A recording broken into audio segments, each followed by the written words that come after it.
Yep, there we go. Alright.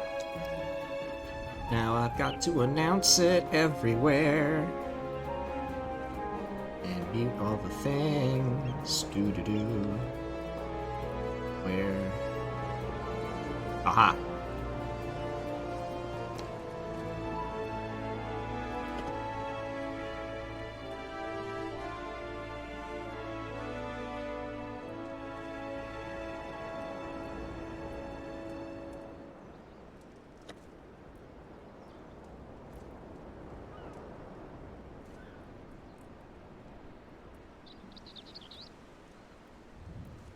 Set up. Get set up. We do. Think that will work. Yes, I am cool with that.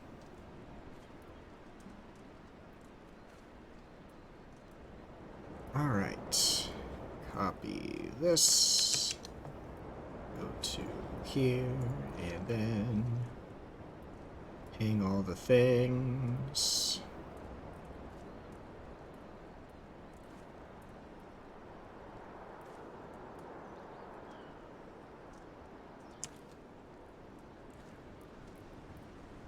Let everybody know that I'm live. Yeah.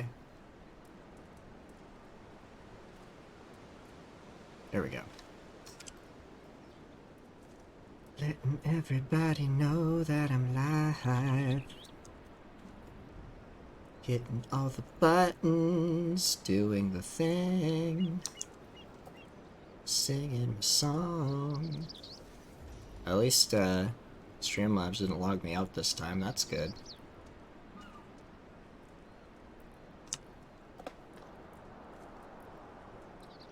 One day there will be a starting soon screen, but today is not that day.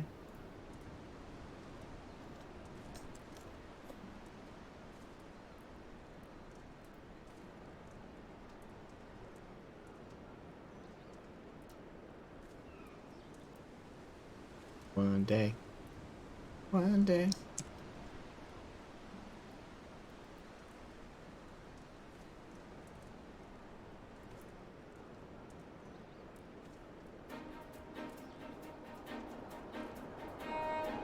Oh, good.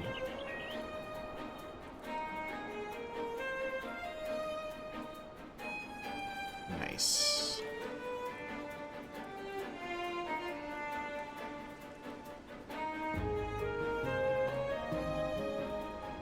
Alright. Well then, hello everybody who is here. Let's go over to the channel.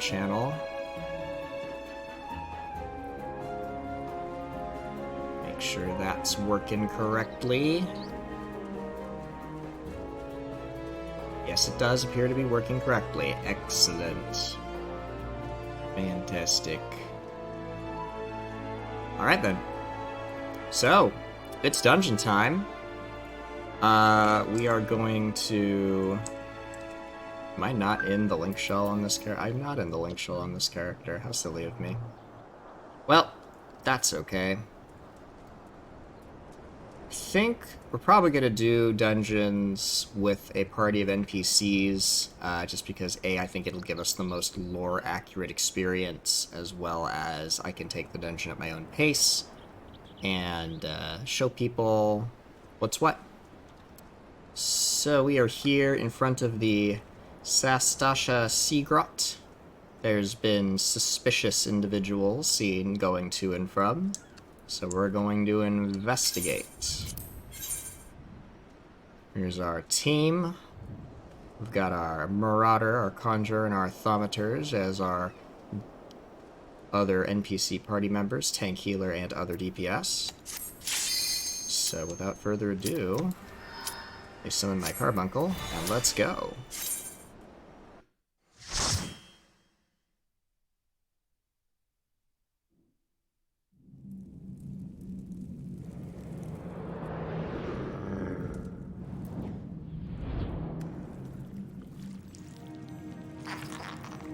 I love the little, like, dungeon fly-through they give you. You need to see what it's all about before you go in. And here we are. I've got my carbuncle. This is just telling you how instanced dungeons and raids work. Which, if you die, you come back here to the beginning. But everything that you've killed stays dead, which is really nice. So if you die, no big deal. I don't have a area of effect skill yet. So looks like it'll just have to be pick a target and kill it till it dies from it.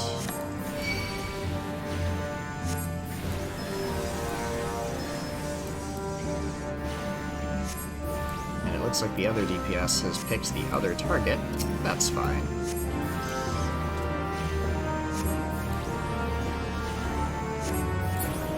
Nice. Yeah, this is the very first dungeon in the game, so it doesn't have too much by the way of difficult mechanics. No, hold on, the music's a little too loud here. We're just gonna adjust that slightly. There we go. Oh.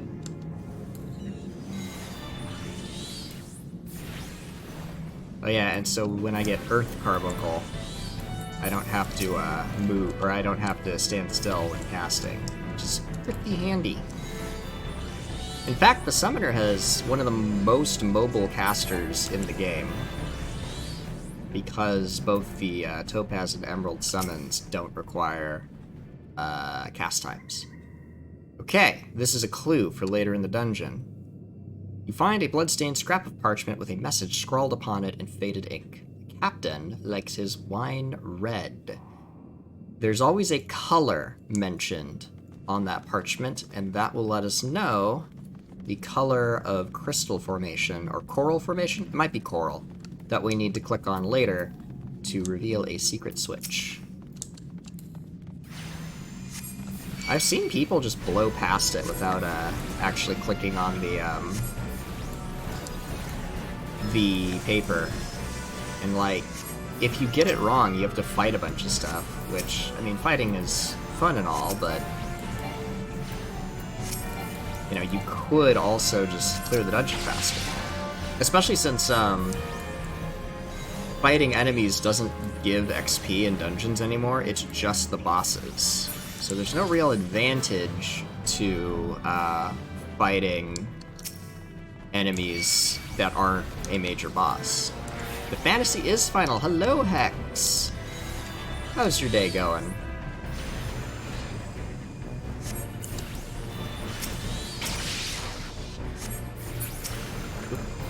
It died. Caster life. The thing I was trying to kill has died. Restart the spell.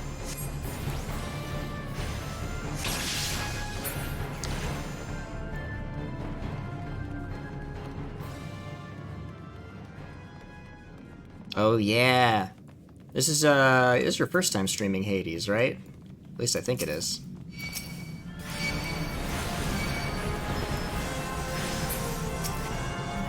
Nice. Hope it goes well. I'll have to watch the VOD. This is actually going to be a shorter stream for me because I've been invited to do an endgame bit of content on my main character. Called the Epic of Alexander. And so that is going to start a little bit earlier than I normally end stream. They want to start at 7. I've told them I might be a little late, but we'll see how it goes. I'm excited. If it goes well, I might stream it. But I have to make sure there's no spoilers in it first. Alright, well, if there's a VOD, I'll watch the VOD. If not, I'll have to ask you about it later.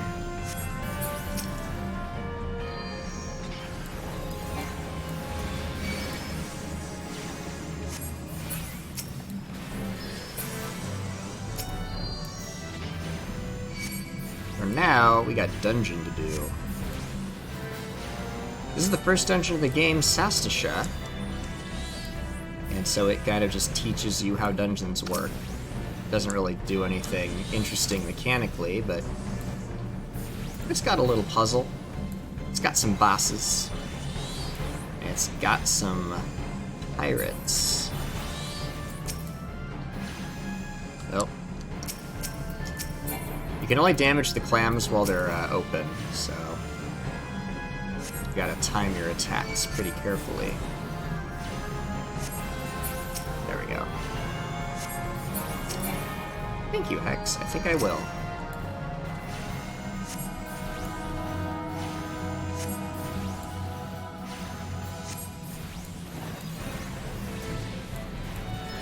So far, so good.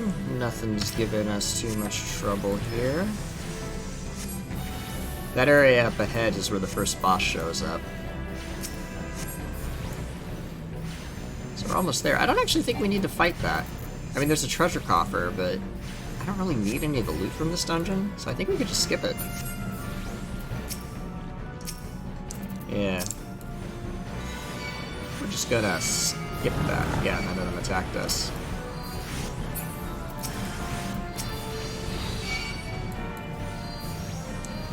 Oh man, did all my attacks not work because it was closed? Ow. Well, whatever.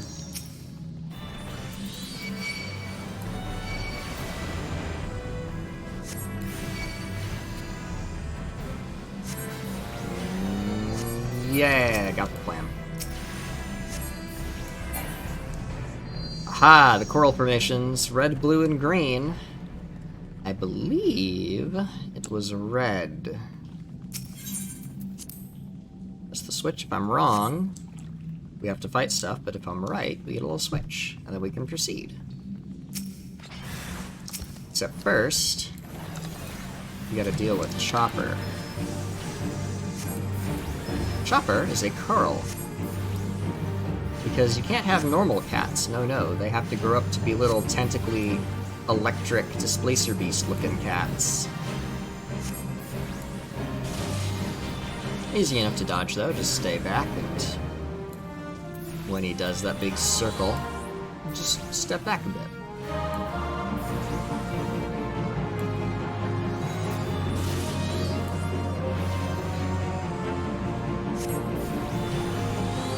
But he goes down pretty easy. Now we can proceed, and with some treasure to boot. The treasure in this dungeon is equivalent... Cotton dress shoes. Oh, because these are better. Is equivalent to the brand new set. It has exactly the same stats, and I think it might have the same appearance as well. So, the only thing that might be worth getting is jewelry. Except, I already have earrings that are really good as a pre-order bonus.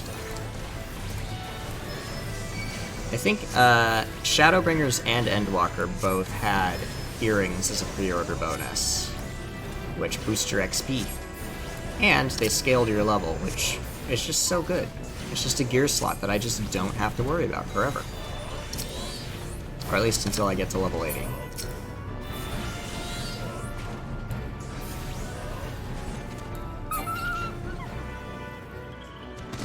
Hey, pirate time. It's always pirates. You didn't think it was pirates? Wrong, pirates. They thought they were being so sneaky. So sneaky, but no. Pirates. Pirates aren't capable of being sneaky. They're not like ninjas. Right? This is critically acclaimed. Critically acclaimed MMORPG. Final Fantasy XIV. Dungeon numero uno.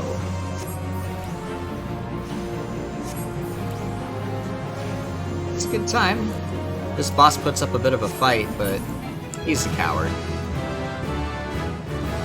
Ooh, level up. Woo! That is an area of effect skill. Very nice.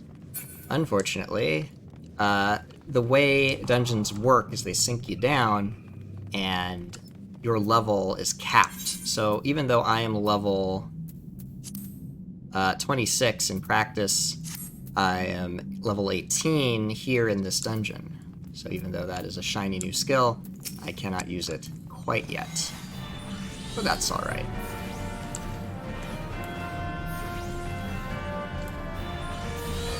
I don't need all my skills. I'm a badass.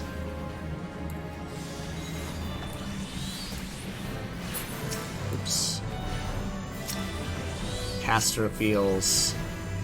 My target died, and now I can't kill the thing.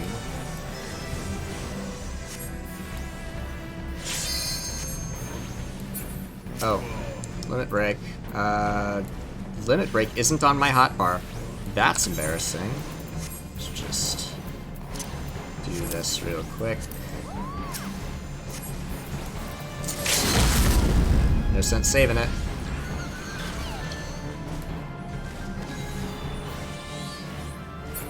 Nice. So, there are a lot of little side rooms and crevices you can explore in this dungeon.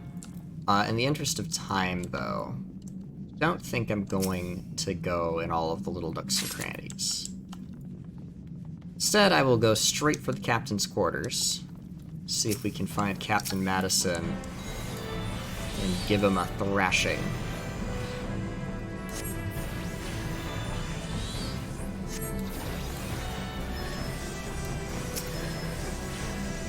One down. Two down. Alright, Captain. Come on out. You are not the captain, and neither are we. Let's get him. Carbuncle, go! Haha. So this must be... This is, I think, one of the captain's lieutenants. We gotta beat him up to progress, so we shall. Because he's got a key! And that key lets us get further into the dungeon. Wave Rider Gate key, Wave Rider Gate. Simple enough.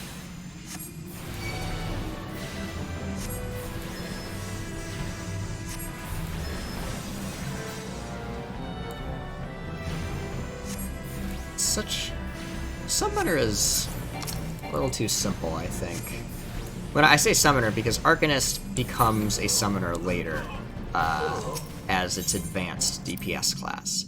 Although Arcanist is unique in that it has a choice of 2 advanced jobs, and I think I'm going to pick the other one. I think I'm going to go Scholar when I get to level 30, which means I will get to heal instead of doing damage. Well, not instead of, you know, everybody does damage, but I will be primarily a healer or a damage preventer than a damage dealer.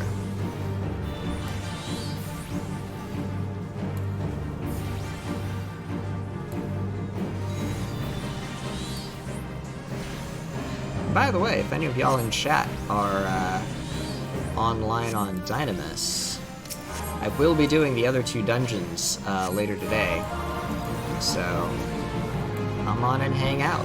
If I can get a full squad of people, I might do dungeons with people instead of with the NPCs. I don't think it'll happen, but hey, one can dream.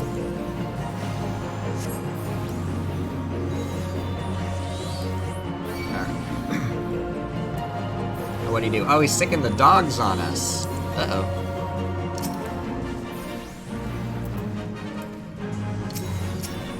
Alright, go, Carbuncle.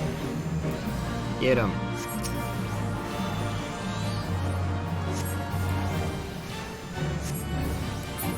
Nice. I would love to help you, Madison.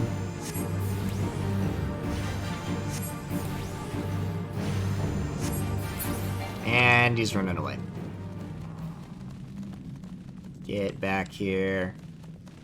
I am not finished with you yet. Ah, pirates.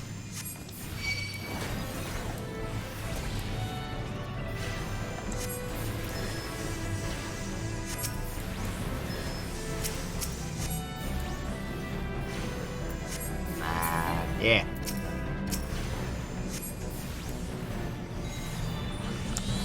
Gotta keep smacking the enemies. You gotta remember, there's a bit of a delay on the Carbuncle attack, because it's gotta run up and then hit him.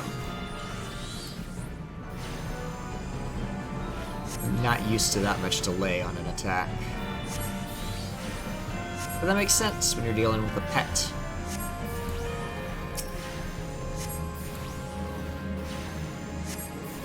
I mean, as long as you're just constantly hitting one thing, it's not a problem, but when you have to switch targets all the time... Well, I don't want to use it on a target that's too low on health, or else I won't really be able to get the full benefit.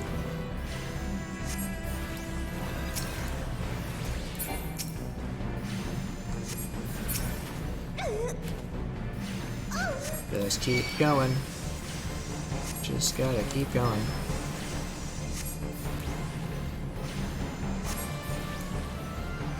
Herbie is the best boy.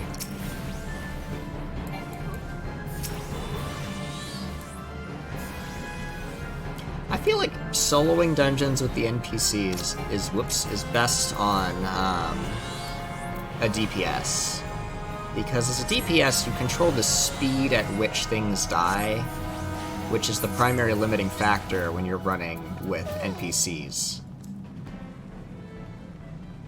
And so, if you are at maximum gas, you get to decide how fast it goes. Ooh, who's this guy? Oh. Fish. That is one of the Sahagin. Alright, Den. I don't know what your deal is, but you cannot sup on my soul. I'm using it. Now you may notice there's these unnatural ripples here and there around the arena. Sometimes water, sort of, see how there's like, it's splashing? If I go over there and I click on it, it'll make the ripples go away. But I can also just attack the boss, and if he dies, then I don't have to deal with whatever those ripples create. So, I'm just gonna attack the boss.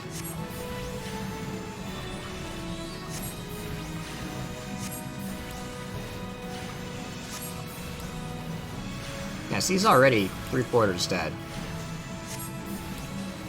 Easy. Uh-oh. Enemies. It's no problem, though. Boss down. Boom. Back to the ether with you.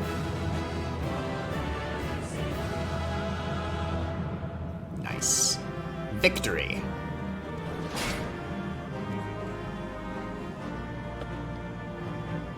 Let's see what loot we got. Nothing really useful. Oh! Oh, that hat is better, huh? Because I'm at level 26 now, so time to replace my hat. Unfortunately, since I am a Benui, the hat does not show up on my player model. Eventually the devs will fix it, but making the hats display correctly is sort of low priority, I think. Yeah, that's what the stage hazards are supposed to do, Cass, but normally you melt it so fast that it just doesn't matter. Alright, back to the Drowning Wench. I'm sure Batarin will want to know the results of my investigation into Sastasha.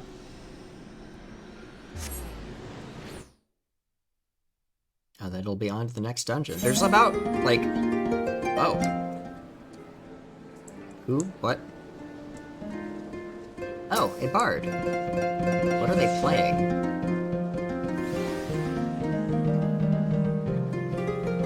I don't recognize this. Oh well. There's about 3 dungeons in a row. And there's one for each city-state, but you do them in the same order regardless. So... back to Bataron, and then I believe it is on to Gridania after this, but we'll see.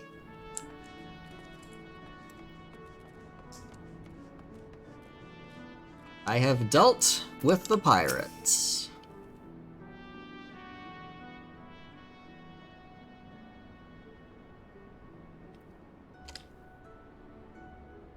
Aye, such a task was on the books. Was, mind. I'm afraid that ship has already sailed, friend. Ah, might you be the adventurer who accepted the job of investigating Sastasha?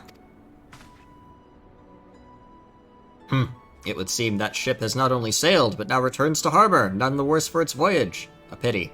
We dragged our boots too long on this one. No matter, the wheel will turn and our chance will come.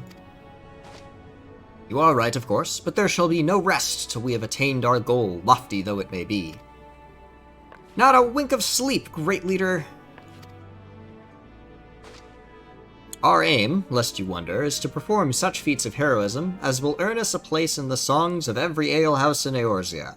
We mean to write a legend which will inspire adventurers as yet unborn to follow our shining example. Do you have such a goal? Large or small, it matters not. Only have a star to reach for, and you will reach higher. Very true, personal goals, both long and short term, are very important. Purpose can sustain you through times of hardship. Keep your eye on the prize, and all obstacles will be overcome in time. You would not think to stride into battle unclad, would you? Well, goals are as arms and armor for the spirit. I wish you fortune in your endeavors, sir. You too, Dolorous Bear.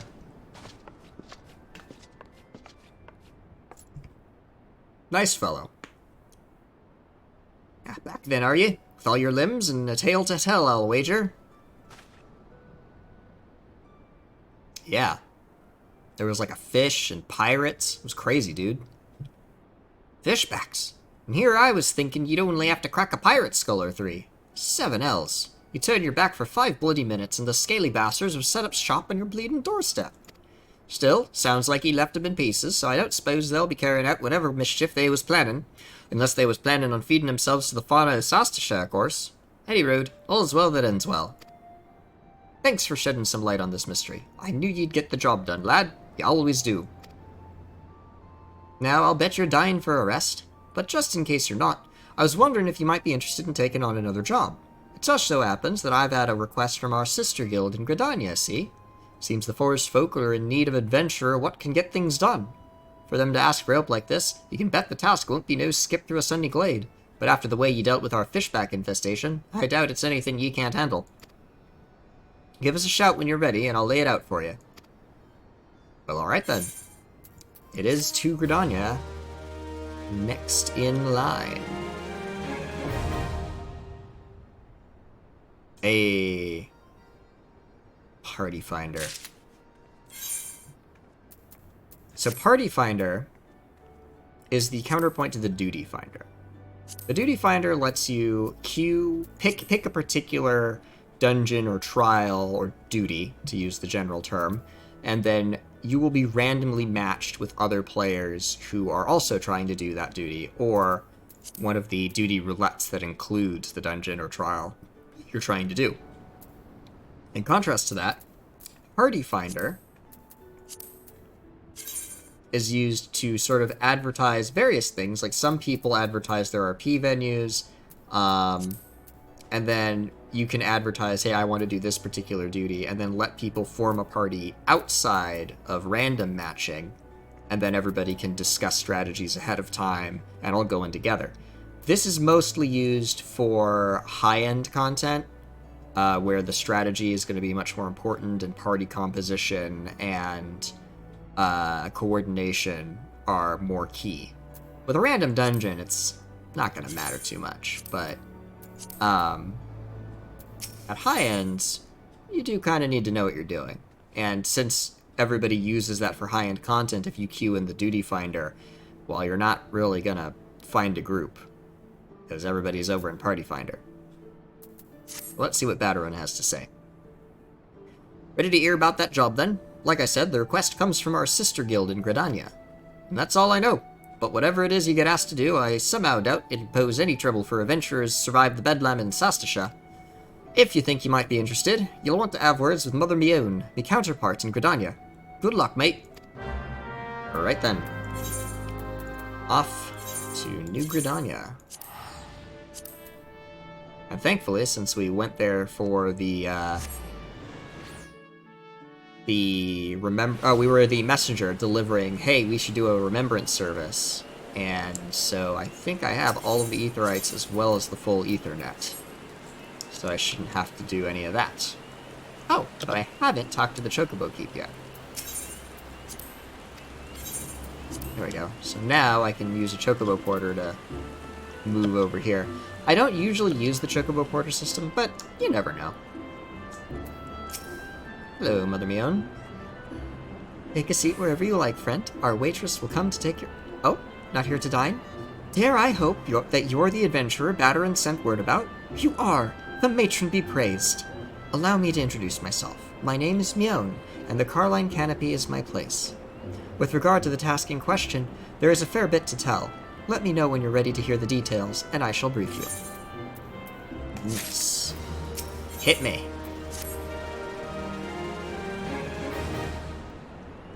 Ready for that briefing? Good. Now then, here's the long and short of it. Beg pardons for interrupting, Mion, but our need grows ever more pressing. Have none stepped forward? And good evening to you too, Borlord. Your need must be pressing indeed for you to honor us with a visit. The good news is, your journey hasn't been wasted. I'm pleased to report that we have a volunteer at last, and one who comes highly recommended at that.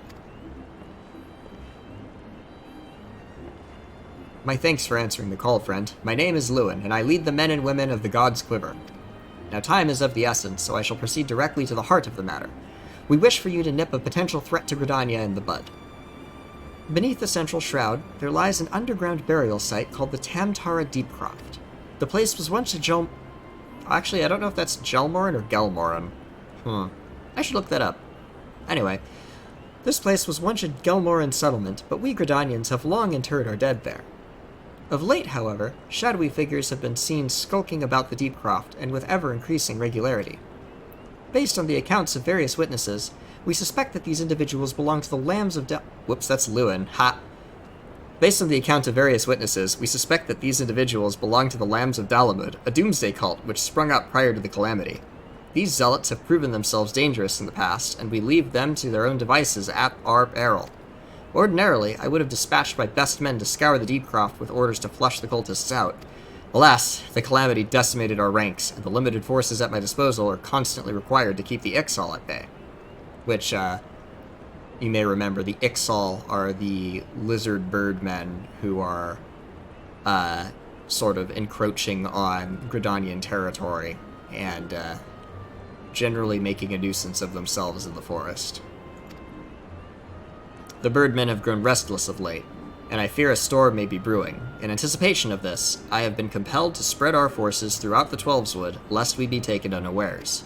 The situation so being, we must turn to others to deal with the Lambs of Dalamud. Can we rely on you to undertake this task, friend? Well, yeah, of course. You have my gratitude. Once you've seen to your preparations, pray make your way to the Deepcroft, and identify yourself to the guard posted at the entrance. He will apprise you of the latest developments. That is all.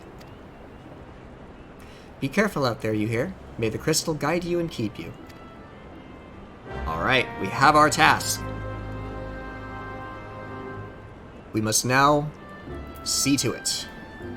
Question is, have I been here? I have not, which means I gotta run there, and I can pick up the aetherite crystal on the way. It's always gotta lick the crystal, so you never want to have to run back somewhere you've already been. It's such a hassle.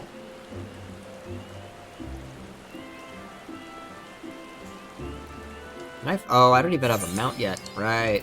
I've been playing on some alts, so I'm used to having more travel options at my fingertips. But that is okay. We'll get to enjoy this nice jaunt through the lovely forest. What excellent weather we're having. I am soaked to the bone, but alas, it must be so. I think the weather changes 3 times in a in-game 24-hour period, which I believe a minute passes every 3 seconds. Yeah. Every 3 seconds a minute passes in Eorzea, and every 8 hours in Eorzea the weather will cycle. Sometimes it just cycles into the same thing, but sometimes it changes. It all lines up very nicely. There's NPCs called Skywatchers that will tell you what the weather is going to be. Which normally, you know, Why do you care about the weather, right? Well, if you're fishing, certain fish will only bite in certain types of weather. So it's important to know what the weather's going to be so you can plan accordingly. And now I can teleport here later. Excellent. Oh, so this quest, I believe this quest unlocks the housing zones. Which, you know what? It's a short detour. Correct me if I'm wrong, but are you not an adventurer? I've seen you running to and fro, face set in grim determination as adventurers are wont to do, hence my presumption. If so, I've information which might interest you. Rumor has it that plots within the lavender beds are to be auctioned off. What's more, bidders need not even be Gridanian. Any old adventurer or wandering minstrel could, with sufficient funds, purchase land and build their own home. Considering how discerning the elementals tend to be about who can and cannot reside within Twelveswood, it's rather surprising, if not hard to believe. But if there is truth to these rumors, well, who hasn't dreamed of owning their own forest cottage, perhaps with a small vegetable garden and a stable large enough for a chocobo or two? You know, should your travels take you to the Mirror Planks, where the ferry to the Lavender Beds is, perhaps you'll find a Quid-Adder representative who can tell you more. I'd be shocked if they weren't involved in such a monumental change in policy. It is kind of on the way. You can see down here is where the, oops. I shouldn't have jumped there. Nope, we're good. Down here is where the docks are, and then just a little bit over to the west is where, the Tamtara Deepcroft is. So, I think I just hit up the Lavender Beds first, and then back to the Tamtara Deepcroft. Hey, Nixa, how you doing? Happy Tuesday. Hope everybody is having a good day so far. But I've had some pretty monumentous news. So as some of you are aware, I got laid off back in December, and today I got a tip about a job opening in a friend of mine's, a company he works for. And so I fired off my resume, didn't think too much of it, but they called me back same day, so I have an interview lined up on Thursday. So I'm very excited about that. But, you know, we'll see how it goes. But if it does pan out, I will probably have to change my streaming schedule, but I will keep everybody apprised of the developments, don't you worry. Alright, let's go check out the houses.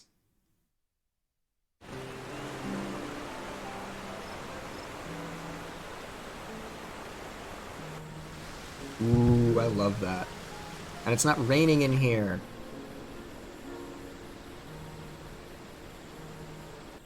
It's so pretty. And since this server is low population, it's probably not a horribly difficult thing to get a house over here.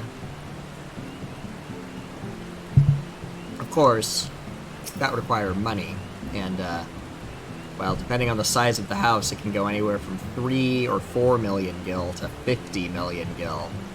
And I have 10,000, so, you know, it's gonna be a while.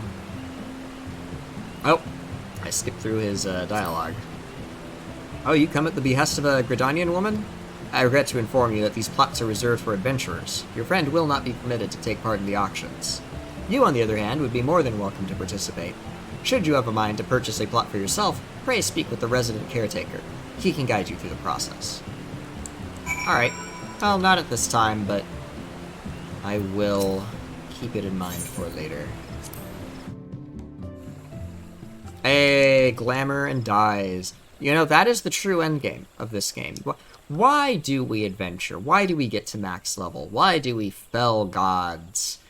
Well, it's because we want gear that looks really cool. That's why. Everyone says glamour is the true endgame, and I know a lot of people who only do content because they want the cosmetic from that content. PvP, endgame rating, you know, fishing, you name it. Somebody will go, oh, I want to do that for glamour, and then do it. There is so much to do. Alright, we're almost at the Deepcroft. down here. Oh, hey, these are the guys that wanted to do the Sastasha mission, but I showed up and ruined their thunder. So we meet again. Cannot say I'm surprised to see you here. You took the prize back in Limsa, but this time we will give you better sport, or I am no true adventurer. Gods, I hate mausoleums. It's not right to disturb the dead in their slumber. What do you have to say, Kikina? Think of our goal, sister. One day our adventures will be the stuff of song, and it will all be worth it. Yeah. I love that there's little NPCs that, like, you don't have to talk to them. They're just sort of here, and they provide flavor.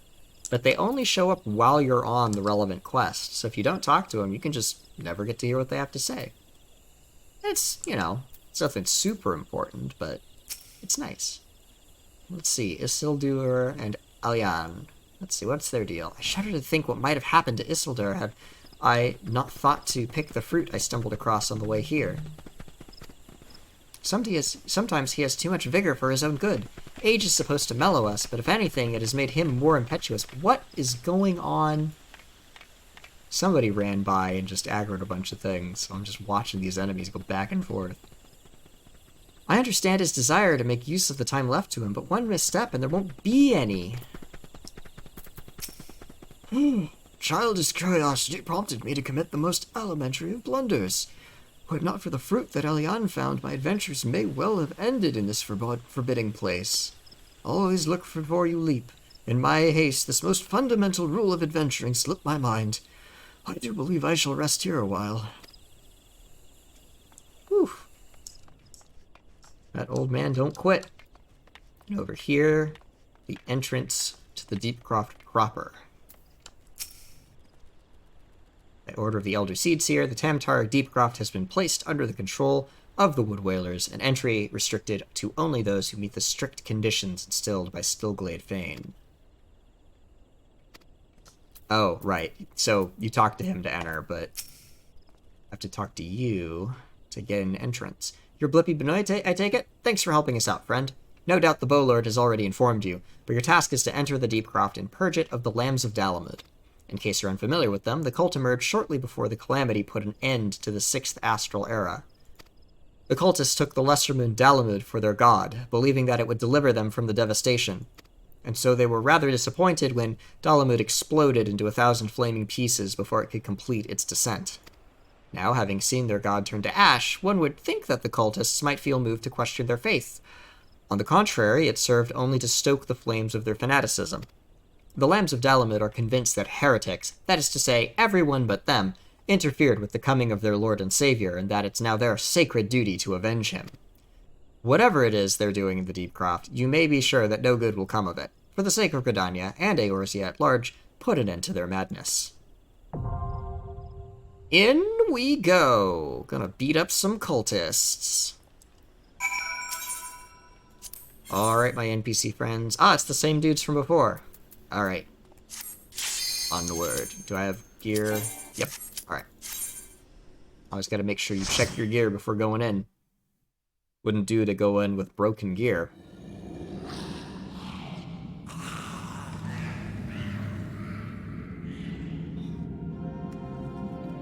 Ooh, orb.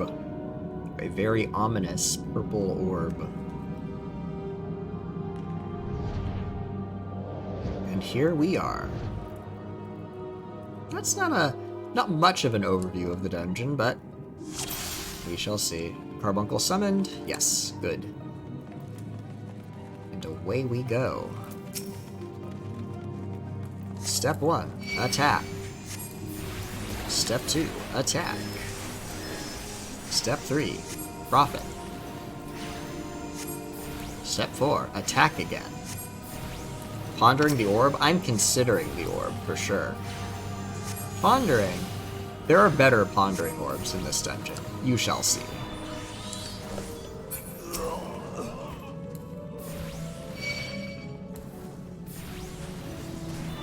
No, that's not fair.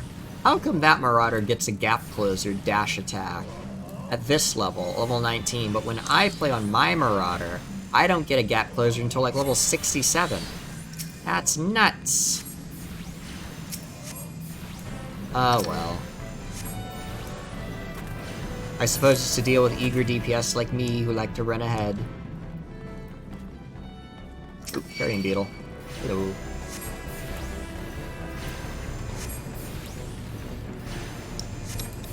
Beat up the beetle.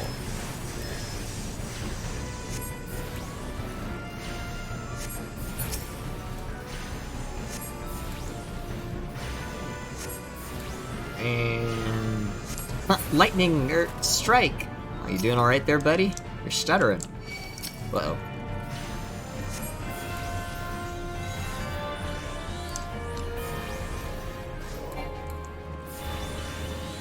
I should not be over here, but you know what? It's fine. All right, one cultist down. Carbuncle, go. Deal with the beetle and the other beetle. At this level, combat's, you know, pretty basic. You hit your button repeatedly until the thing dies. But it does get a little spicier later on.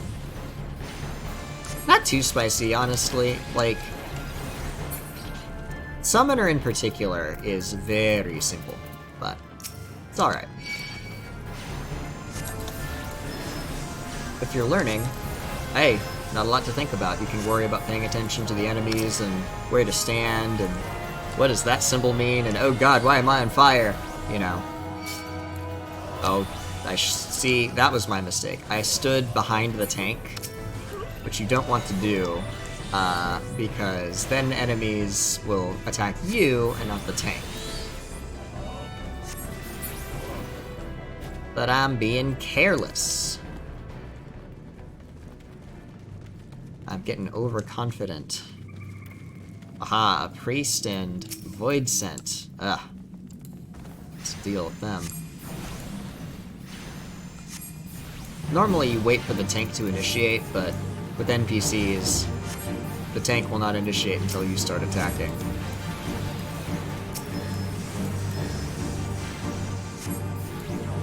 So there's not for it, but to just start blasting. Ooh. That's a bigger void scent.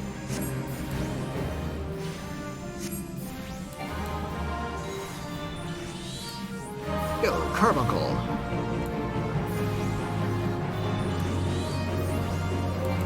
Oh, you're tough. You aren't dying in 2 seconds like the other guys. Come on.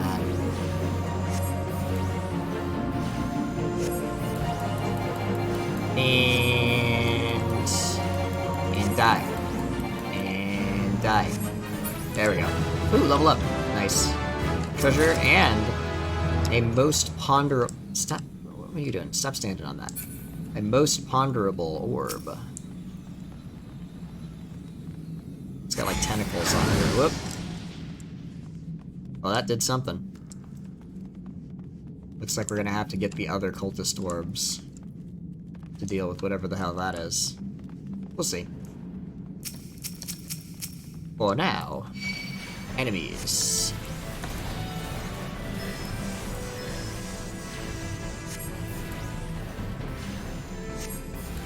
That's a dungeon for you. Beat up stuff, move, beat up more stuff, move. Now, if your tank is a true baller, i.e. me, you try to pull as many enemies as you can before hitting, like, a boss. And then, you pray that your healer is also a true badass, because pulling all those enemies is risky. You might die. You have to rely on both the healer to keep you alive, as well as the damage dealers to kill stuff before it kills you. Oh yeah, this is the dungeon where wall pulling killed me twice, not 3 times, only twice.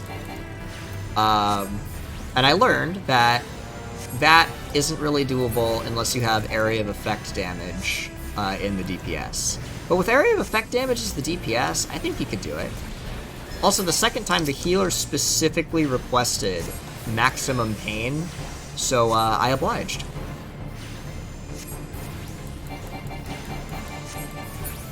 Oh, okay, so the NPC tank will initiate if you aggro the enemy. So, like here, if I just run up. Oh yeah, neat. But since I'm ranged, I like to stay a little bit back, so I'd rather just attack him. Especially since he gets a gap closer and I don't. I wish I did. But oh well.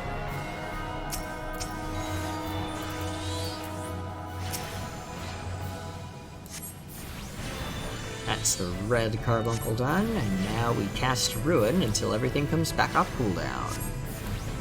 Simple. I also like that you don't have to worry about the internal alignment of what order you do your summons in.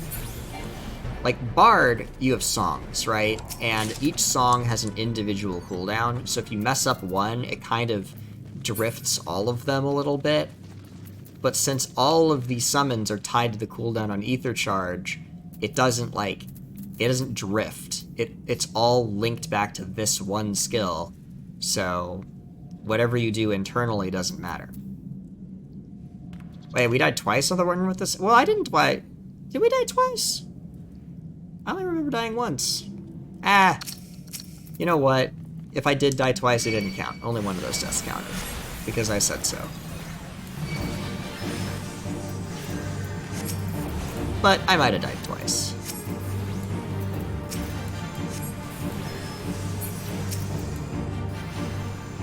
I mean, death is just a slap on the wrist in this game. I mean, it damages your gear, but all you gotta do is try again.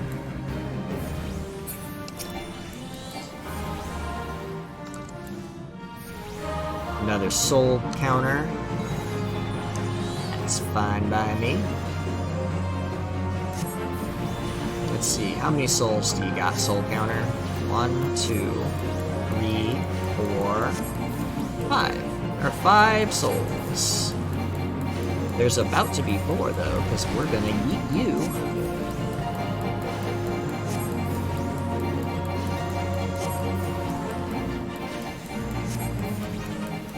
Thinking is optional.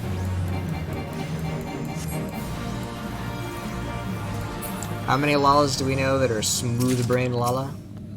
It's like a meme. Orb, pondered.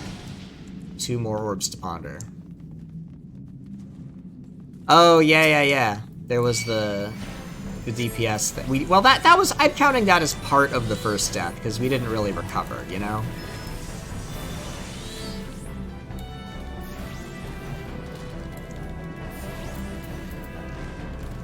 I should not have used Ruby Carbuncle on that guy. A lot of wasted damage. Oh well. Ah, it died before I could cast.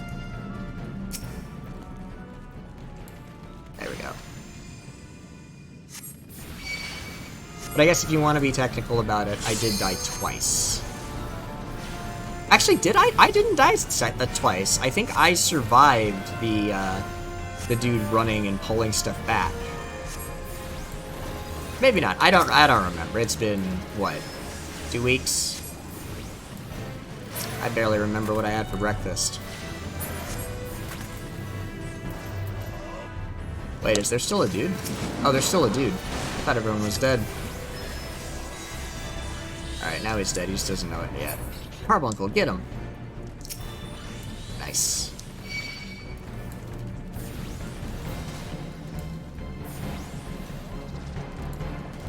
Now, I gotta plant my feet and do the Ruby Carbuncle stuff.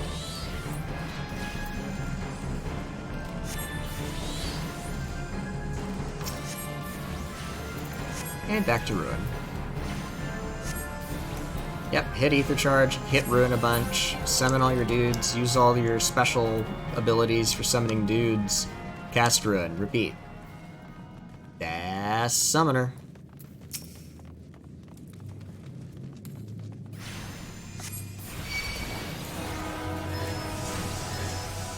I should show y'all Black Mage. I'm not as good at Black Mage, but you do a lot of damage.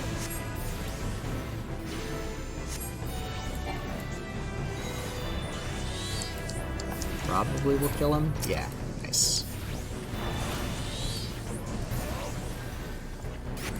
Moving while shooting for fun and profit.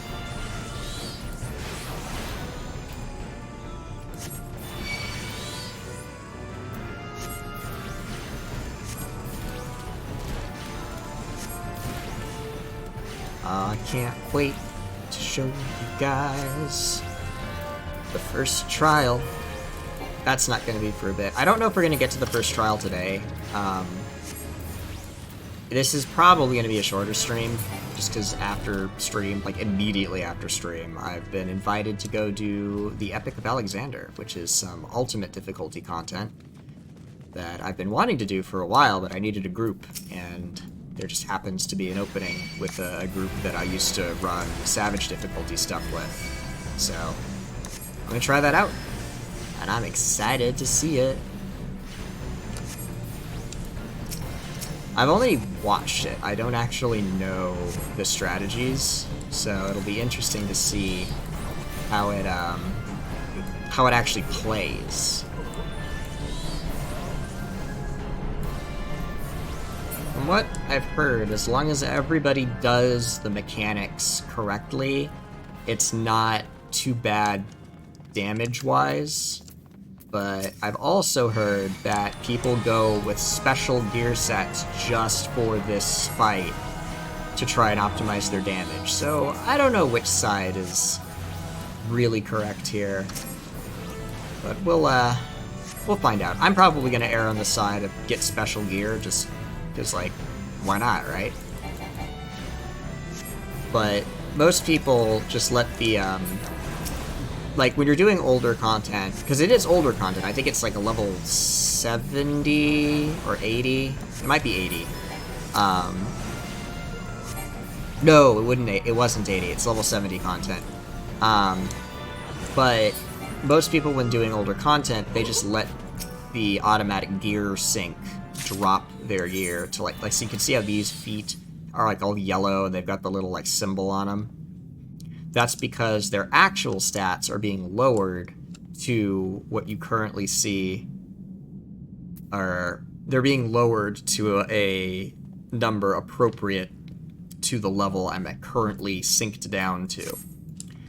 The thing about that is it doesn't account for materia bonuses. So I don't have any materia in this. You see there's like 2 empty green circles. But at high end, you definitely want materia in your gear, and it's a not insignificant amount of damage that you gain.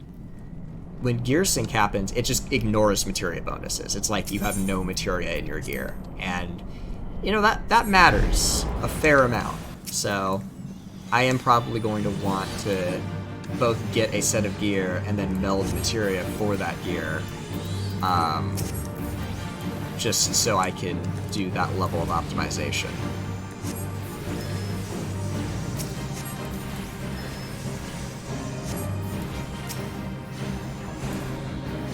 And because I definitely don't want to be the reason that the team can't clear, you know? Oh, I was all ready to go for the orb, and this guy shows up. I forgot. One last soul counter to deal with.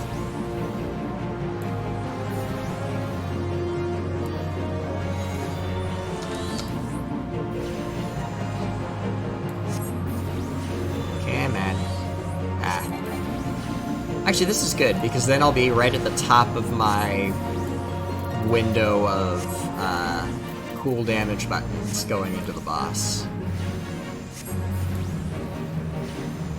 Unless this takes longer than 5 seconds to do. Oh no, we're good. Alright. Orb, ponder. Loot, get. Did I not get anything? I didn't get anything from that because I already had the gear. Well, time to ponder another orb.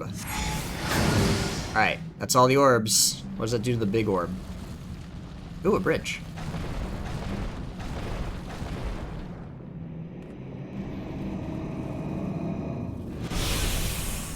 Who summons me from the void to reside within this crude vessel? It's a squid boy. Legally distinct from Mind Flayer, although it doesn't have to be legally distinct from Mind Flayer anymore. Gallivant the Dominator, Void Scent. Let's get him.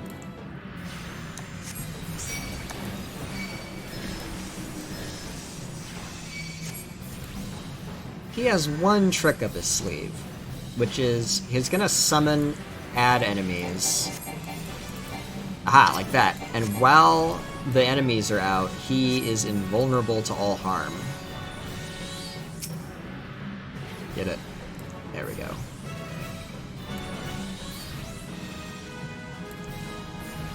Get him.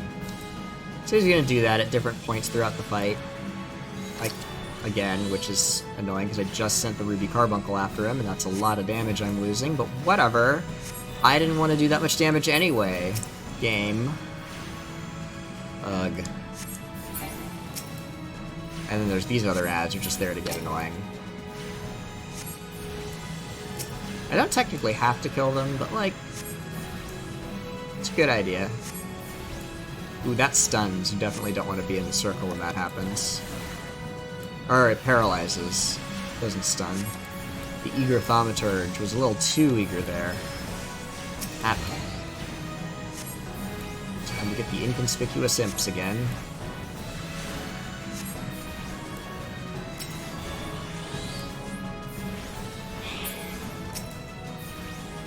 Back to the other ads.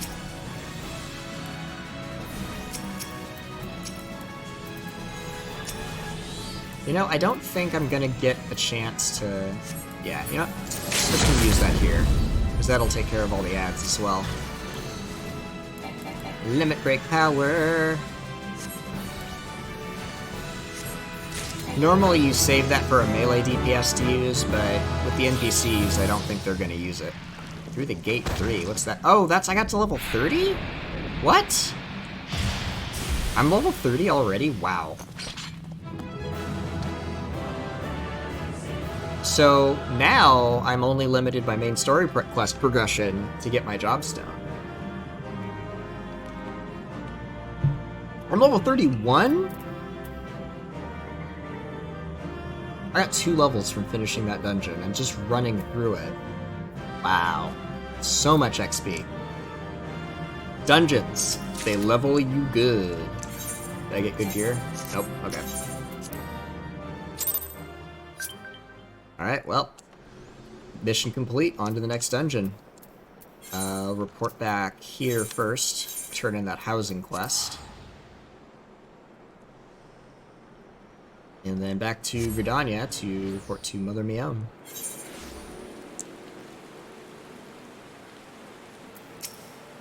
Good to see you again, friend. Did you learn anything about the lavender beds? Oh, adventurers only? Is that so? Well, these are trying times, and it's more important than ever for Gridania to attract capable individuals like yourself. You're stuck waiting for the trial queue. Oh, are you on the first trial? You can always do it with NPCs.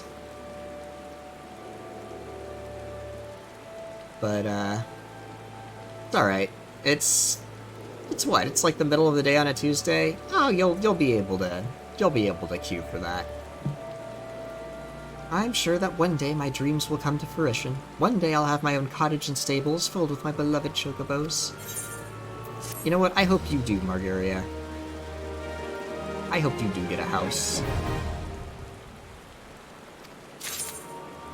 Alright, on to Gridania.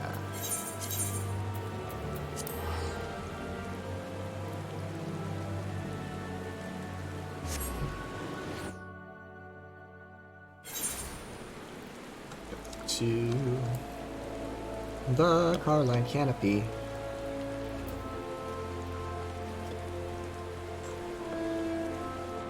And there she is.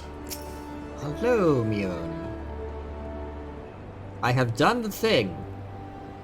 Welcome back, Blippi. I'm reliably informed that your foray into the Deep Crop was a success.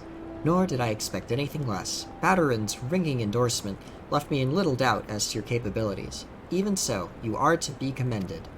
Orlord Lewin asked me to pass on his thanks. I must say, it's something of a relief to be able to call upon such a capable adventurer. I mean, are the adventurers here normally incapable? That's no good. Sadly, death has become an ever more common occurrence within our fraternity of late. Times being what they are, the guild is constantly inundated with petitions, and we are hard-pressed to find enough hands to deal with them all.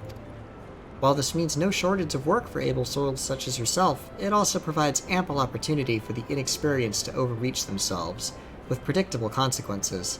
Ah, as if to illustrate the point. Aver's gone, and it's all your fault. If it hadn't taken you an age to heal him, he would still be alive. But I tried. He bolted out of range before I could finish the spell. He shouldn't have been so hard-pressed in the first place. We should have done more to lighten his burden. To hell's with this pathetic excuse for a party. I'm leaving, and it'd be too soon if I never see your faces again. Goodbye and good riddance. I'm leaving as well. I doubt this comes as any surprise, but I never liked you. I only suffered you for your healing, but you couldn't even do that one thing right. Cruel though this may sound, you brought this upon yourself. Oh, and by the way, of some parting advice, get rid of Aver's head, bury it, cremate it, do whatever the hell you like with it, but for God's sake, stop carrying it around. It's just get rid of it, alright? Wait, don't leave me alone, please.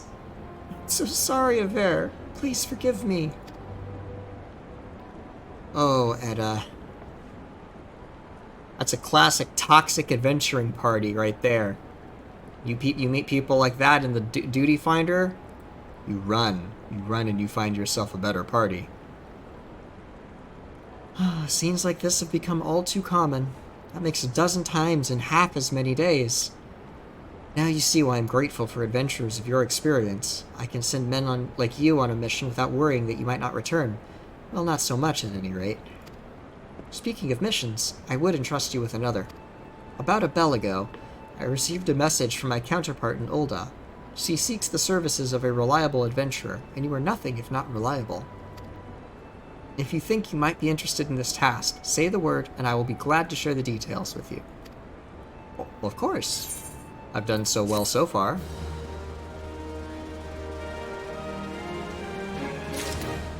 Yeah, well, death might be a slap on the wrist to a player character. NPCs, it's a bit more real. So you're not adverse to taking a little trip? Wonderful. As I mentioned earlier, the request comes to us from the Adventurers Guild in Ul'dah. Once you arrive, seek out Momodi, the proprietress of the Quicksand. Think of her as the Sultan's version of myself. Chances are she'll send you into the midst of danger, but I have every confidence that you will pull through unscathed. Now off you go, Blippi, and good luck. Alright. Time to head to Ul'dah. Zoop. And away we go.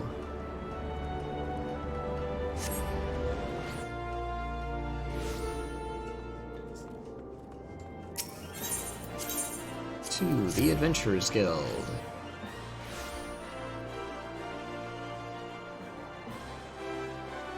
I also could go do my class quest, but I think at the moment I'd rather progress the main story quest since I can't do my quest after this one until I hit a certain point in the main story quest. Welcome to the Quicksand, friend. I'm a tad busy right now. If you wouldn't mind showing yourself to... Judging by your determined expression, I take it you ain't here for ale. Are you called Blippi Benoy by any chance? Mion sent word that you'd be reporting for duty. She also made a point of calling you the adventurer of the moment. That ain't no small praise coming from her. But you didn't come all the way here to listen to my prattle. Doubtless you're eager to get started, so let's talk business, shall we? Right on. What do you got for me, Momodi?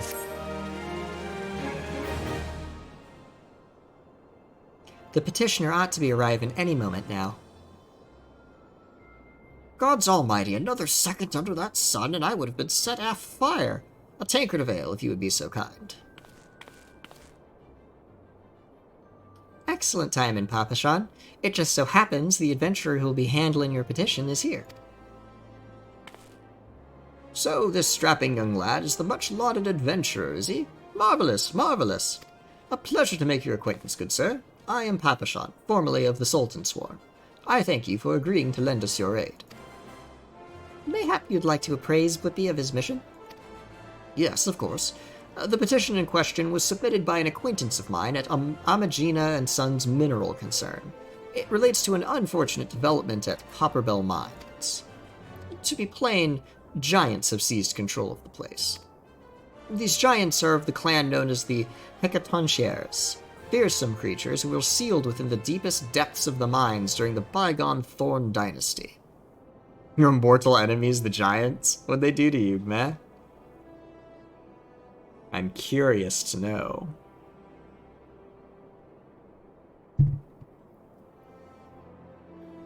Oh, Amagina and Sons. Yeah, that's fair. That's valid. Alas, it seems they have managed to break through the layer of rock which served to imprison them, and now prowl the tunnels where the miners ply their trade. The creatures are justifiably angry about their treatment at the hands of our ancestors, and their presence has forced the suspension of all mining activities on the site. It's no wonder they're angry. Didn't the Thorn Dynasty come to an end over 300 years ago? You know your history well, milady. The people of that age used the Hecaton chairs to work their mines. By way of enchanted helms, they were able to bind the ferocious creatures to their will. But as is oft the way in such tales, these enchantments eventually failed and the slaves rose up against their masters. In a desperate bid to contain the unbridled fury of the Hecaton chairs, our ancestors induced the collapse of the mine's lowermost levels. So it was that the Great Giant Revolt was ended, buried beneath 100,000 hunses of rock. Well, now that's got me thinking. I seem to recall there being an article about Copperbell and the Mithril Eye a fortnight or so ago. It said the mines were being reopened so as to meet the rising demand for the building materials. Like as not, our boys dug a bit too deep and freed the giants. Gods, to think the poor creatures are still alive and kicking after 3 centuries. That's a long time to nurse a grudge. They must be seething. Indeed, and that makes them a danger to us all. There will be no mining at Copperbell so long as they remain. For the sake of both peace and prosperity, they must be subdued. This is the task which we would have you undertake. I'll not deny that the mission will be rife with danger, but our need is great, and so I beg you, put an end to this sorry business. Well, alright. Gods bless you. I feared you might have reservations, but I assure you it is for the best. In case you don't know, Copperbell mines are in western Thanalan. Do take care of you here. And one last thing before you depart. An employee of Amagina and Sons is presently at the quicksand. The fellow's name is Painted Mesa, and he knows the Copperbell mines well. It may behoove you to seek his counsel. Alright, I'll go talk to Painted Mesa. But really, it seems like Amagina and Sons was being a bit greedy here. Oh, hey, you're right there. Looking for Painted Mesa? You found him. So, you're the adventurer who's volunteered to deal with the mess down in Copperbell, are you? You've got guts, mate. I just hope you've got the skills to go with them, because things ain't pretty down there. The Hecaton chairs have left the place in a ripe state, and nary a week after mining resumed. I don't know if you know this, but Copperbell was old when the Second Old Dynasty was still young, and it was abandoned centuries ago.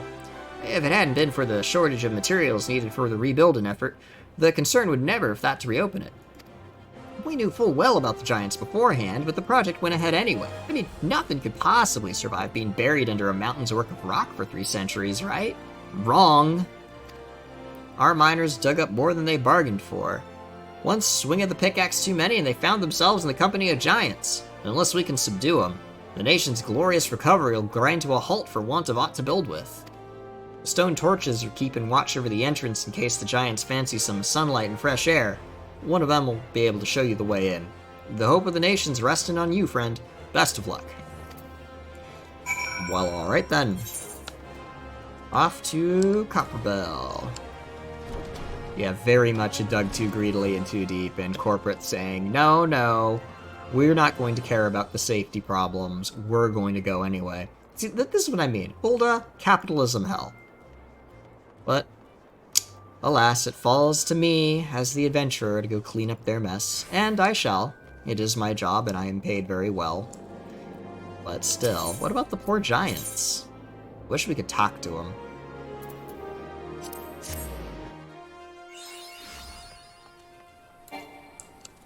Oops, alright, so it's a little bit of a hike. And this is the Uldon housing quest. But you know what, we've got time. I'll make a detour and go unlock Uldon housing in the Goblet. I don't know what side content I'm going to do on this character. I do plan on doing a fair amount of it. At least, like, the interesting... well, not all the interesting stuff. There's some side stories I'm probably going to skip, but I do plan on doing a good chunk of it. Have you heard the news about the goblet? All that quality land so desperately coveted is to be auctioned off to bidders, regardless of their origins. Even adventurers have the right to participate. Just imagine. The entire area could end up owned by wealthy foreign...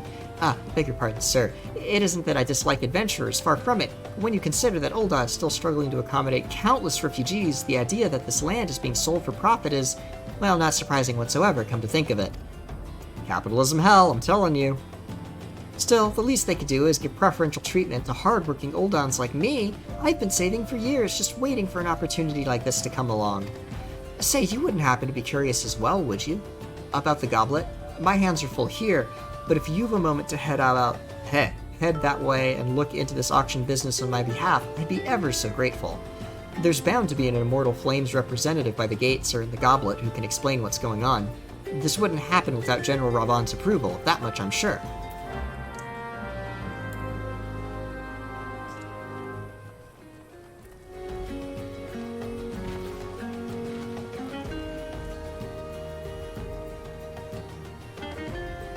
Alright. Let's see what you've got to say. Gate guard person, Miraji. Heard about the auctions, have you? You're not the first to approach me this day. Aye, 'tis true. In an effort to encourage immigration to our great nation, all lands within the goblet are to be set aside for adventurers like yourself. Tragic, some might say, that only adventurers will be permitted to settle within its wards, but such decisions were made by men wiser than I. A beautiful place, the goblet, a man-made oasis built atop a towering butte. But why bother explaining when you can see for yourself? Just head through these gates and follow the road. If you wish to know more about the goblet, speak with the recruit station just past the entrance. He will be happy to assist you. Alright. Let's go.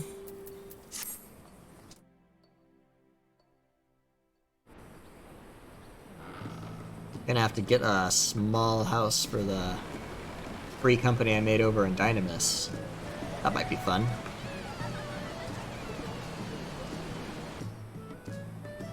Although, we need money first.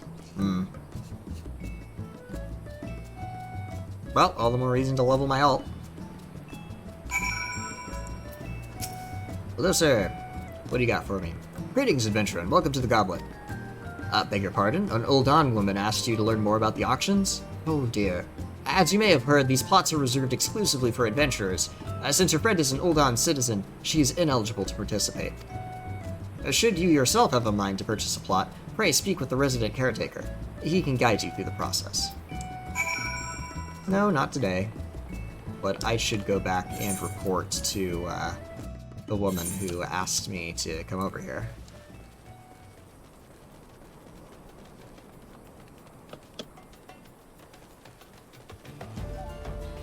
She'll be so disappointed. But such is life. I mean, I don't even have a house on my main character just because there just aren't enough houses to go around. Although recently, a bunch of houses got demolished because they turned on idle housing demolition. So if you've been not logged in for too long, your house might have gotten destroyed. Which means I now have houses I can buy. You've returned. Tell me, what have you learned of the auctions? What do you mean it's reserved exclusively for adventurers? I mean, sure, times are tough and every nation is scrambling to attract formidable fighters. But what about my needs? What about my 40 acres and a chocobo? Oh, it's just not fair. You and me both. You and me both, and I. Yay. And now I can get there from the city. I don't have to run out to that little area. On to Copperbell. Is the bridge full of pastes? It is not. Awesome. Sometimes there's a fate that goes on up here, and the bridge is just covered in... Oh. Well, speak of the devil. These guys all attacking It's a mess. Thankfully, I'm high enough level I can just kind of ignore them, but it's always interesting to see if the bridge is clear or not. There's the mine over there. You can see the tops of the structures.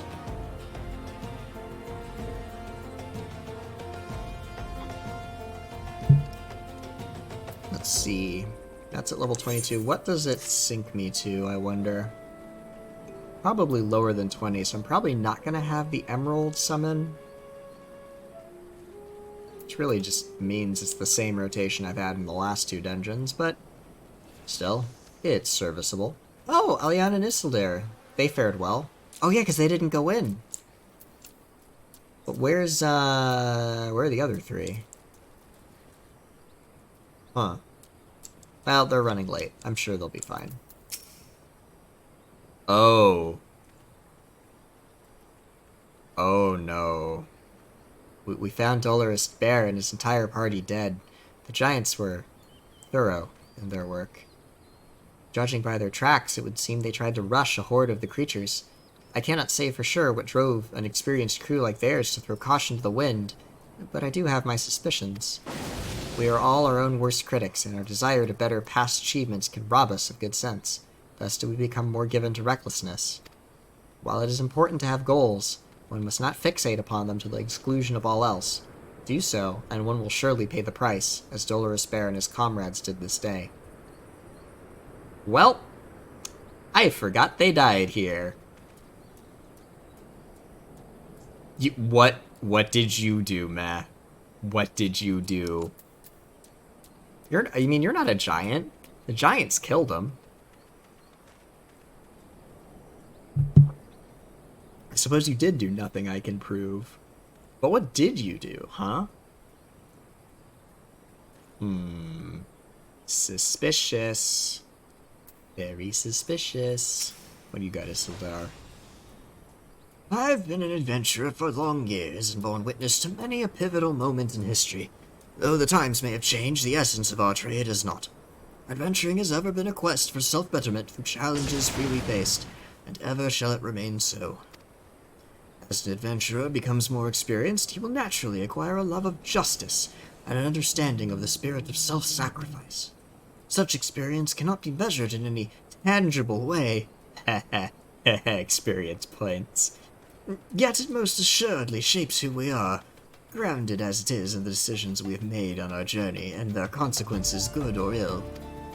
I sense a light within you, young one, and it tells me that you are destined for greatness. Well, thank you, sir. Alright. There's been an incident inside Copperbill Mines. We are here to ensure that its effects are contained, but for your own safety, I suggest you stay well away from here. What? You're the adventurer who's volunteered to quell the Hecaton shares? I didn't think that Papashun would be able to find someone so quickly, if at all. The giants are content to wreak havoc inside the mines for now, but it's only a matter of time before they think to come outside. The sooner you see to them, the better. Make ready as best you can and enter at will. Alright.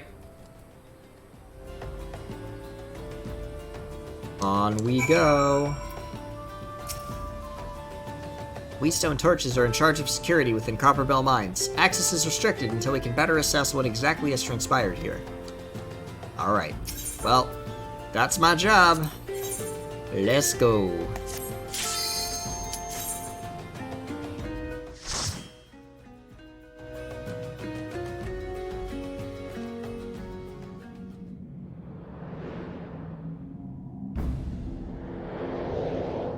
We got the walk through the mine, or fly through the mine.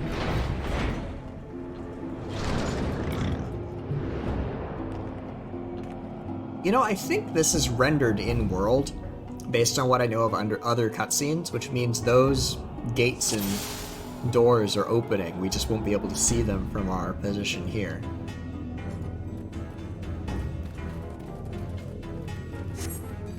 Alright, we know the drill. Ruin!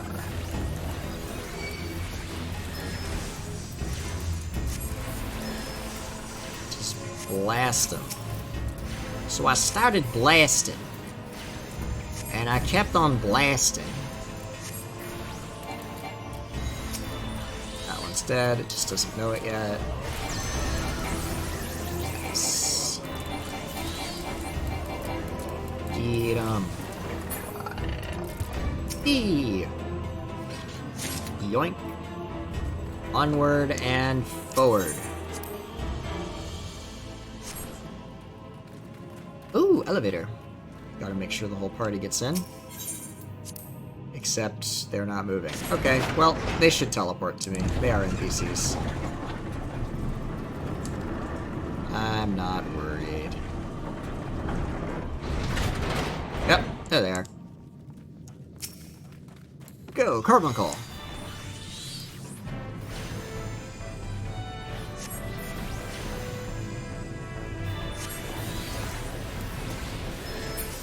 Blasting. Blasting. Every minute, I get to blast.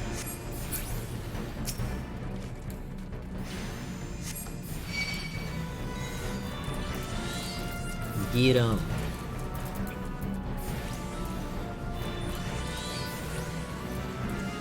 Blasting. I think one normal room will kill him, so yeah. No sense wasting a gem. Now there's a little side room down there, but I'm not gonna bother with it. Uh-oh. Giant!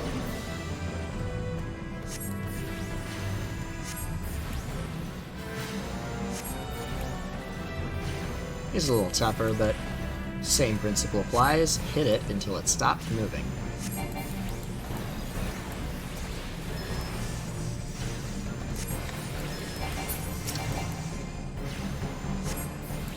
Nice. Slowly but surely, my enemies fall before me.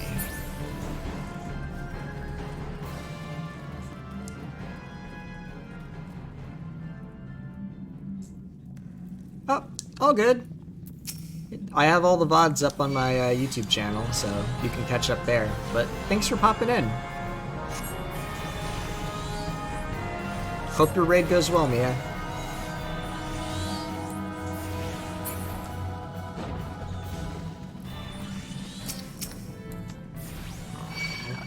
On blasting, keep on blasting. I can't run that far forward, I'm not the tank. I'm used to playing tanks, I'm used to just dragging everything through and being unkillable and awesome, but alas, can't quite do that on this character.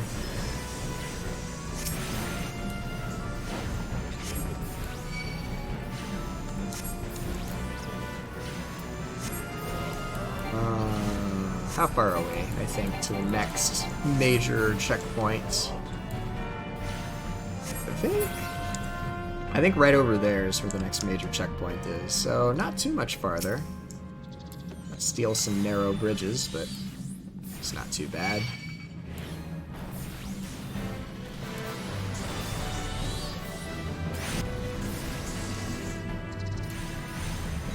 Yeah, tank's really good at getting aggro. Which is good. That's the tank's job. The tank was bad at getting aggro, well, poor excuse for a tank, I'd say.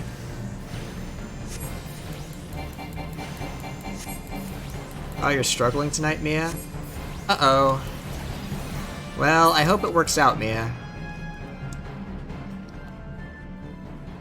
I got invited to do a Epic of Alexander Ultimate raid group, so that's what I'm doing after stream tonight.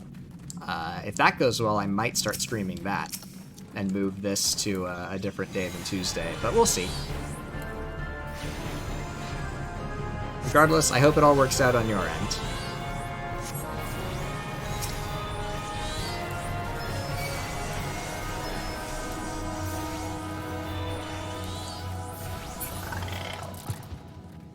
Let's see. I think did I miss something? Hold on. I feel like I missed something. No. Huh.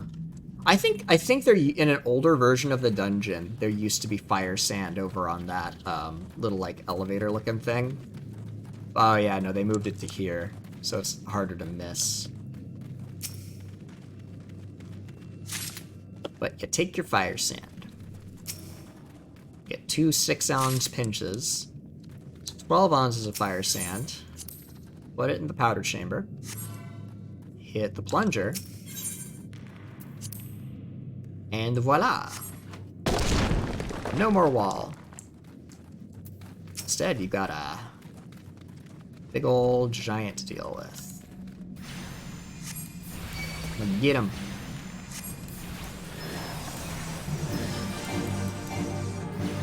So this is the first time you see that indicator.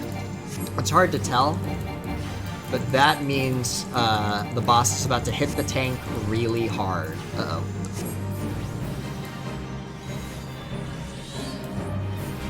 Good thing I'm a summoner and can, well, an arcanist, and I can just kind of move while I'm casting. But now I have to plant my feet. So I'm in Ruby mode. Yeah, I think this is the first boss where you have to deal with big room AoEs that are tricky to dodge. Keeps you on your toes. That's for sure. Yep, and now he's doing it again. It also kind of shows you that things tend to go off in the order that they were cast.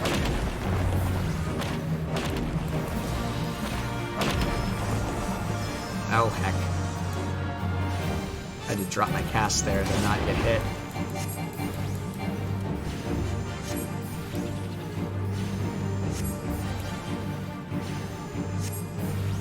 Go, Carbuncle!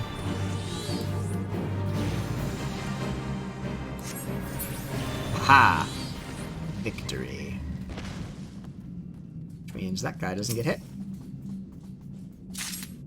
I get loot. Except I don't, because I already have the loot. My gear is still really good, so no real change there. Onward and forward. Ha. Loot. Still, nothing new. Ah, well. Down we go. I guess they just don't have pathing, so they stop there so they teleport forward, probably. Yeah, it's probably just based on proximity to the player. So, yeah, them stop sooner. Oh, we gotta go get some blasting powder. Alright. Totally doable.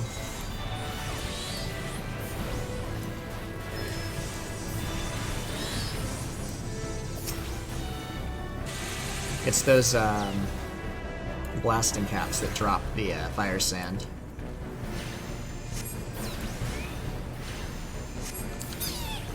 There's one on either side, and there is treasure over there, but I'm just not gonna bother. Like, there's nothing in here that I want. Go, Carbuncle!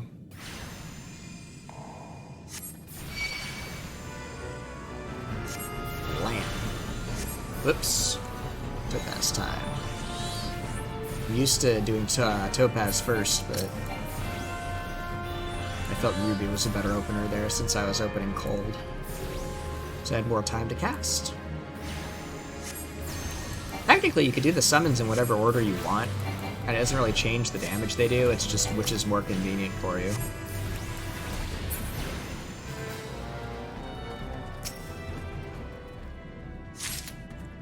More fire sand. That's 12 ounces. Now I can blow up the rocks. Onward. To victory! I love explosions.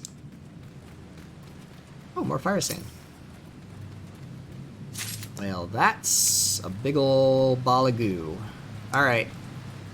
This boss actually got changed pretty significantly. In earlier versions of this room, there was like a blasting plunger thing that you had to use to create a bomb. And then you had to go and like blow the guy up. And you had to keep doing that to split him into multiple chunks. And then once he was split into like eighths, I think, then you could kill him. They have changed that because it was really not obvious, and newer players were getting stuck on it, so unless you had somebody that knew what they were doing, you could be stuck there for quite some time. So now it's a more traditional boss, where you just kinda smack him until he dies. But with a twist, you'll see.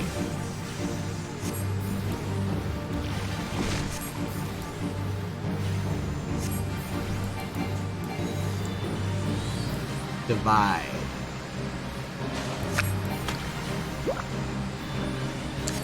So he splits, and then all the little goo balls explode, so you gotta steer clear.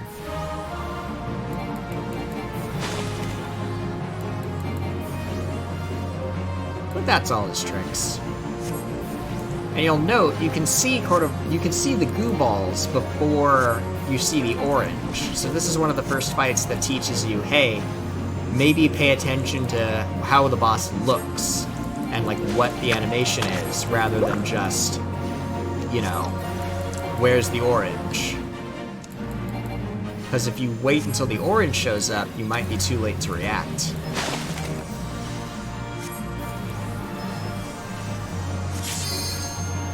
Oop, limit break time.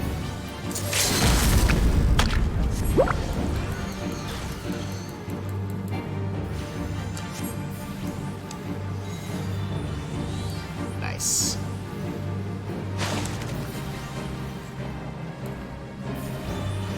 There's no real point in saving the limit break, because I don't think I'm going to be able to get to a... Oh, it's dead. I shouldn't have used Ruby Carbuncle. That was a waste. Ooh, level up, though. And more fire sand for the powder chamber. This wall looks a lot more solid than the other walls, but shouldn't matter.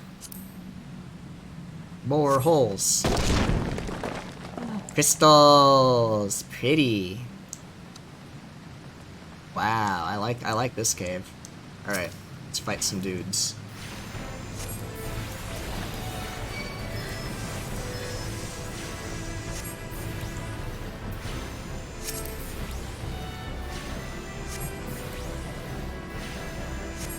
Yeah, they reworked all three of these early dungeons. Sastasha, Tamtara, and actually I don't know if they reworked Sastasha, now that I think about it. I think they only reworked Copper Bell and... Did they rework Tamtara? No, I don't think they did. Huh. Oh, there's another dungeon they worked that's later on called the, oh goodness. Well, Hawk Manor got reworked, I know, but not very much. And then... It's not Tamtara, it's... I can't remember the name of the dungeon. That's bugging me.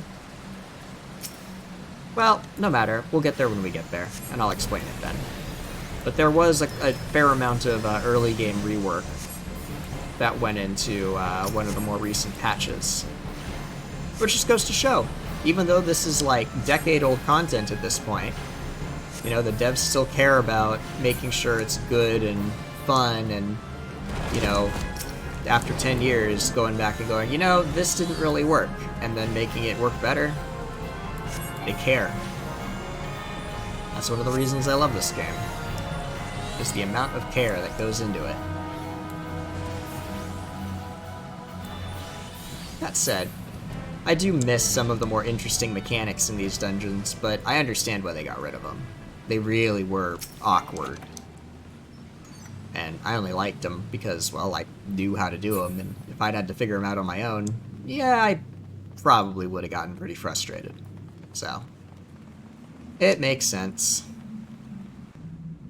This fight used to be a complete joke. It was just, he would like, slaves no more, free, free! He would break through his wall. And then, there were a couple of other walls that he would attack and break open. And when they break open, more ads would show up.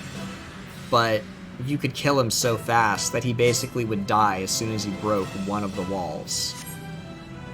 Alright, I know you're upset about being enslaved, but you're killing people, and you are hurting the prosperity of Ul'dah, and for that, I have been hired to defeat you. Any chance we could talk about this? You know, I'm willing to try diplomacy. Nope, you're attacking me. Hello.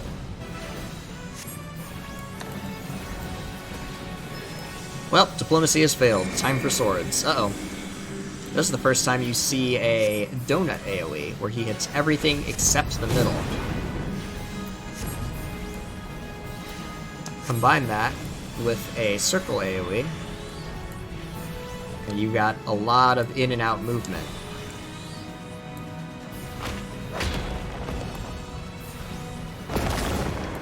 Whew. Spicy. I gotta plant my feet for a bit. That was not a good time to do that, but okay.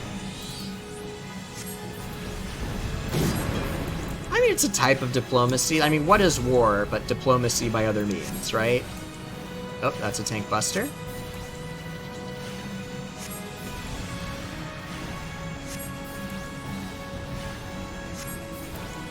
Oh, cone. Hey, he's got all kinds of different patterns that you gotta dodge.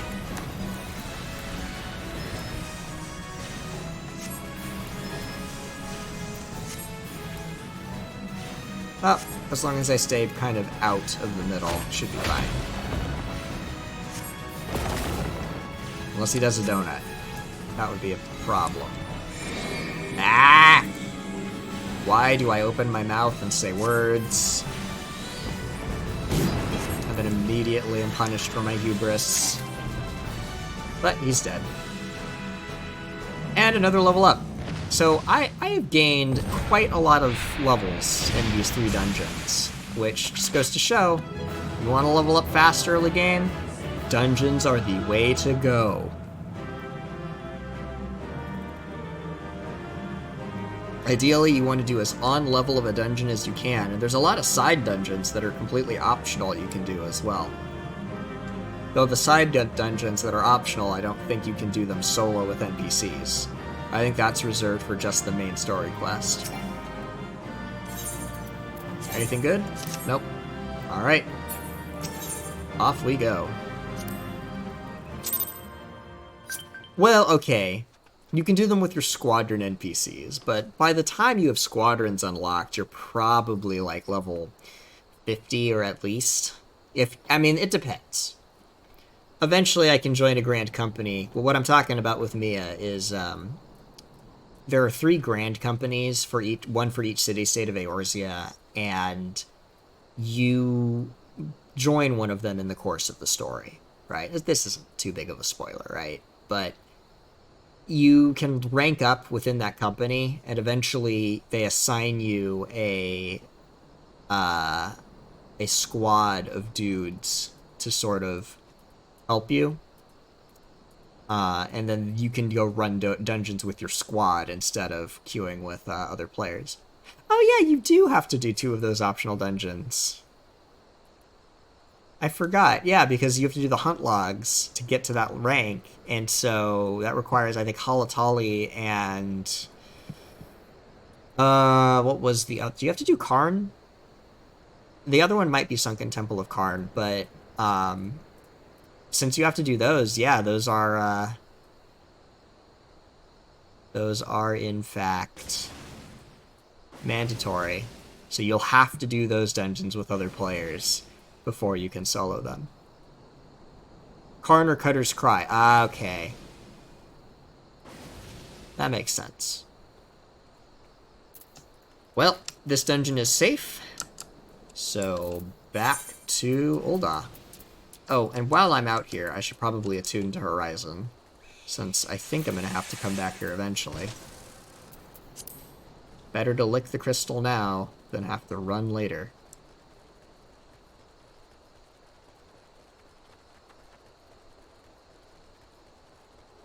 Oh yeah, Wanderer's Palace is good. I mean, all of the side dungeons are... the dungeons in this game are great. And I think A Realm Reborn and possibly Heavensward are the only dungeons that have hard modes of the dungeons as well, which is really cool. Where it's the same sort of map, but the enemies are all updated to level 50 or 60, and there's some new bosses, some new mechanics. It's really cool. I wish they would do hard mode dungeons for the newer stuff. And I thought Criterion dungeons were supposed to fill that niche, and in a way they have, but I don't know, the rewards for doing the Criterion dungeon just aren't good enough to get people to do them, I think. And so I know Mia, you, I, and Jack and Error were doing them, but I think it ended up being a gear check, and we just didn't have the DPS to clear it. We should pick that up again, though. Alright, back to Ul'dah, though, while I'm thinking about it. Actually, we finished the 3 dungeons much more quickly than I thought we were, so... Well, I'll push forward, and I'll see if I can get to the first trial, and depending on how quickly I get to the first trial, I'll either go through it now, or I will wait until next stream. But we'll see.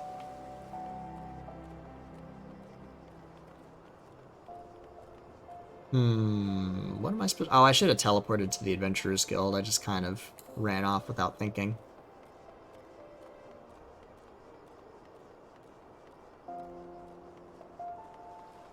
What do we got? Alright, Painted Mace. Ooh, he's glowing. Well, we know what that means. It means I'm about to be in a fight.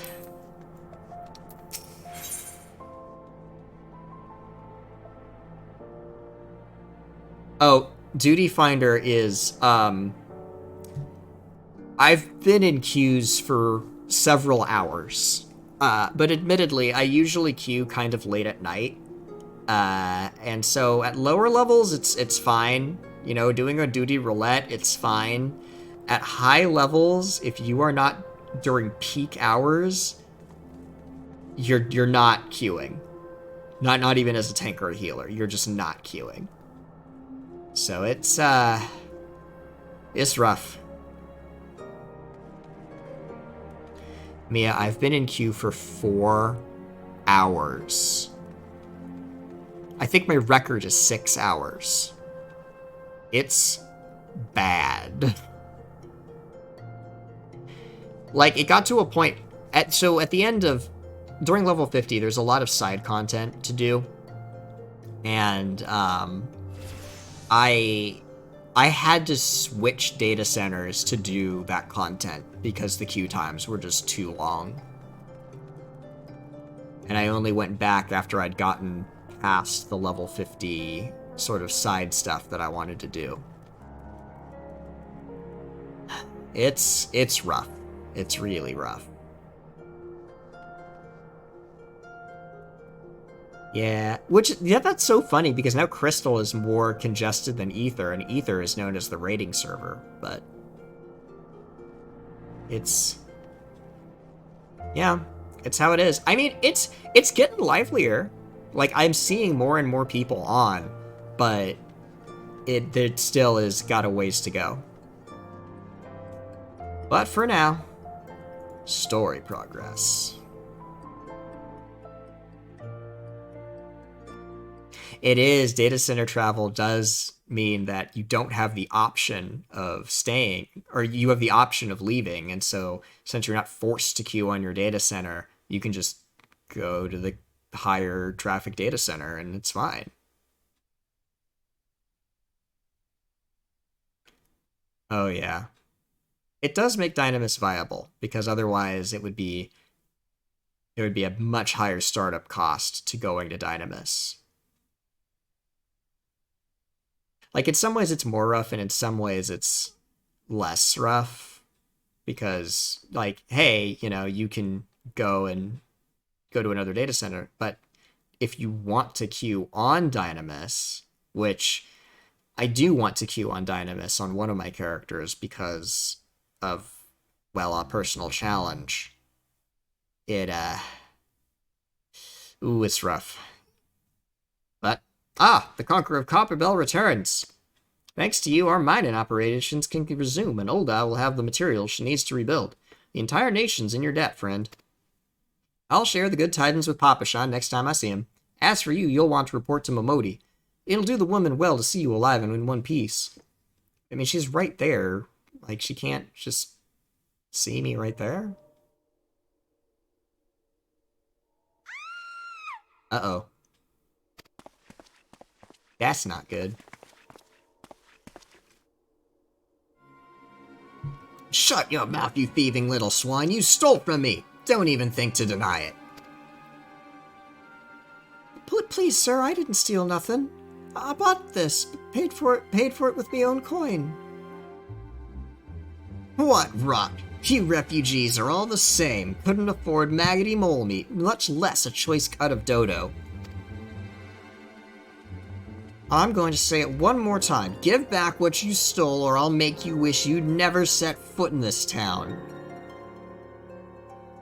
By rights, I should turn you over to the Brass Blades. You know, help keep the streets safe for law-abiding citizens. But I'm a reasonable man. If you agree to serve me in whatever capacity I require, the authorities needn't hear of your crime.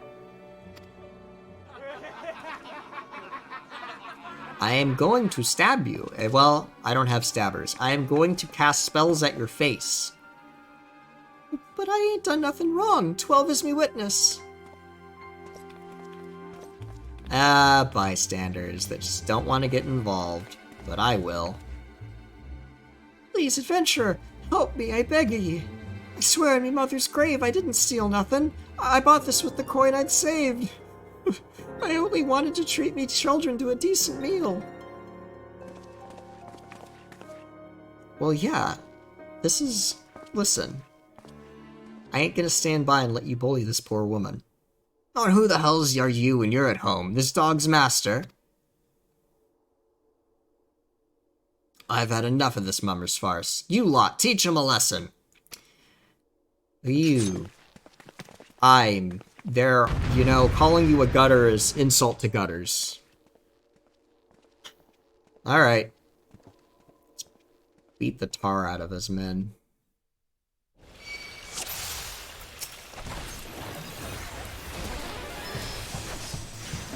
Level 11. You're weaker than the dungeon stuff I've just dealt with. You don't stand a chance.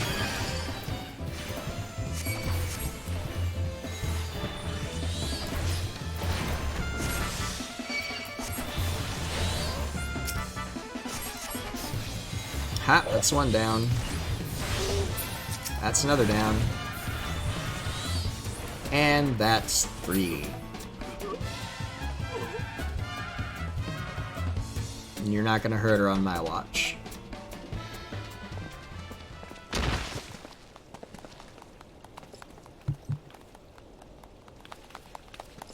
Well, I ain't getting paid enough for this. Hey, where the hells do you think you're going? Thank ye, kind adventurer. Thank ye thrice over. Whoop. Ow. What?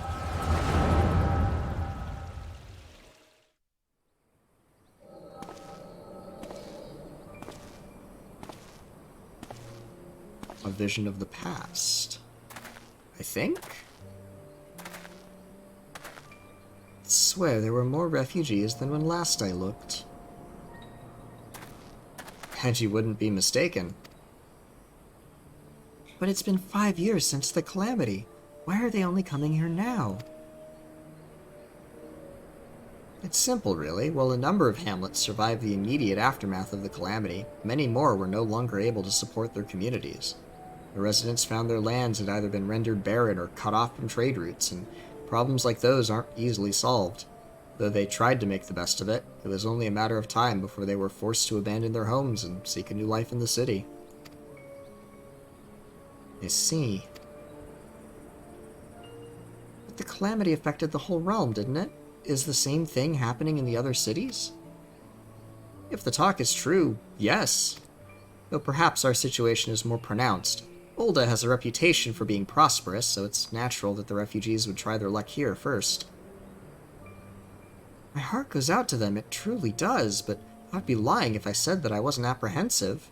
I hope their presence doesn't ferment lawlessness in the city. Oh, you NIMBY. Well, if things do take a turn for the worse, we always have the immortal flames. I dare say the brass blades would welcome their help. The heroes who fought the Garlean Empire, patrolling the streets for riffraff? It may well come to that. Impoverished and as desperate as they are, you may be sure that some of the refugees will turn to crime. You know what this place is like. If you've no coin, you've no hope. What will become of our city? Not all refugees are bad, mind you. Some are able to find employment and lead honest lives.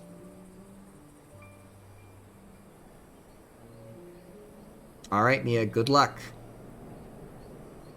Dodo tenderloins! Get your Dodo tenderloins! Guaranteed cheapest in Thanalan! Thank you for your custom, madam. Please come again. Oh wait, that's her. Okay, so this is the past.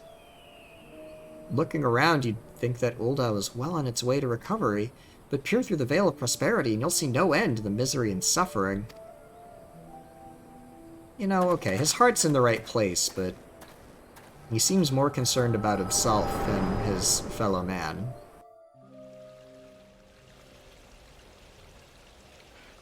Sir, are you alright? What? Yeah, no, I'm fine. What now? Do you mean to threaten a defenseless citizen? Oh, like you weren't? I want to smack you. But he's not armed. And it would cause problems legally if I did. What? Saw her buy that meat, you say? That's absurd. Well, I did. As did I. Leave the poor woman alone, you damnable vulture. Who said that?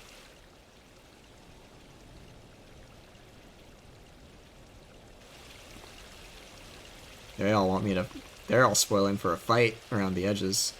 I will overlook this, but just this once. You got no teeth. God's bless you, adventurer. If you hadn't come along when you did, who knows what that monster might have done. Don't bear thinking about. It certainly doesn't. Stay safe. Whew.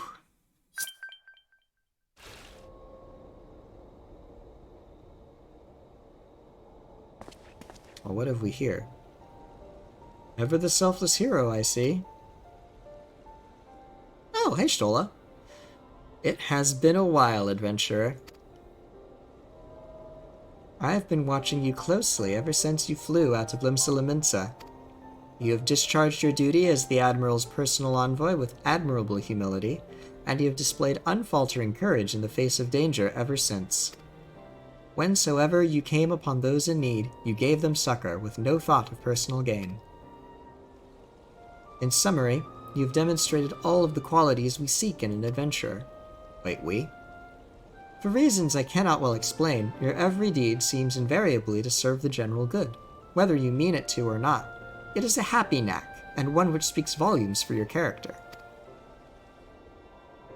Yet, for all your admirable qualities, it is your gift which intrigues me the most. I speak of the visions you experience. Visions like the one you had mere moments ago, if I am not mistaken. I can provide you with the means to understand them. An acquaintance of mine is blessed with the selfsame talent you see. If you so desire, I can introduce you to her. She and I fight for a common cause, a cause which would greatly benefit for your support. If you would agree to lend us your strength, we should be glad to do all within our power to aid you in your personal endeavors. Think on my offer a while. Should you decide to accept it, pray speak with Momodi. The proprietist of the Quicksand is a close friend and ally of ours. That is most intriguing. Inform her that you've been chosen by the Scions of the Seventh Dawn, and she will tell you where to find us. Alright. That sounds pretty interesting.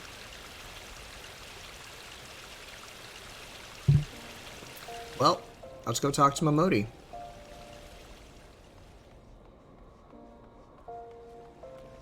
The Scions of the Seventh Dawn. Interesting. Hello, Momodi.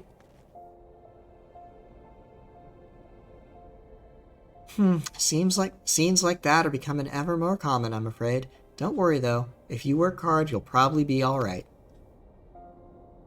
Saying that, if you ever find yourself in a spot of bother, come and see me. Just don't go pestering me every time you graze your knee, eh? Of course, I do hear and tell of a gentleman's woes with the womenfolk from time to time.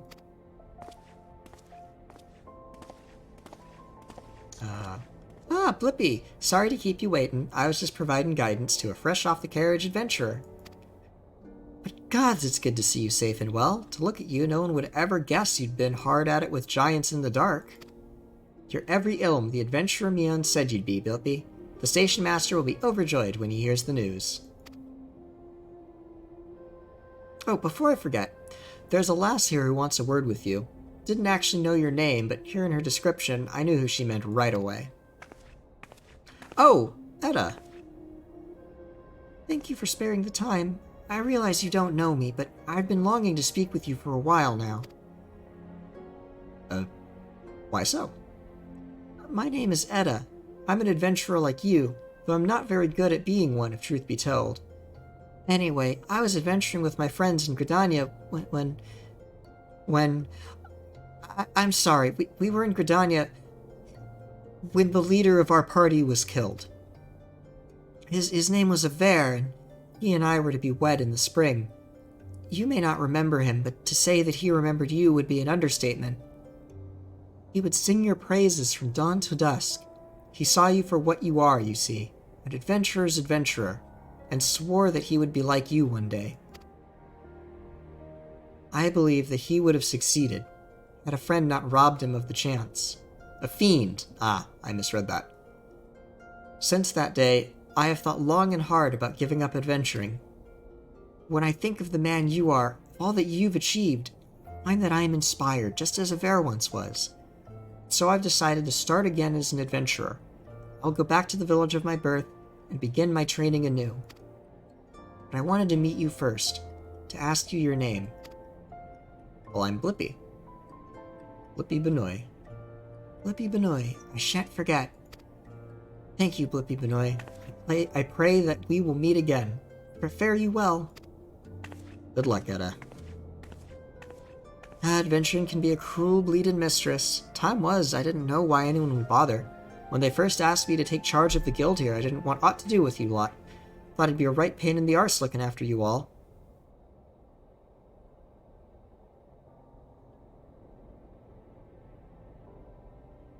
You know... Okay, you're not technically wrong, meh, but like, bruh. Don't want to die.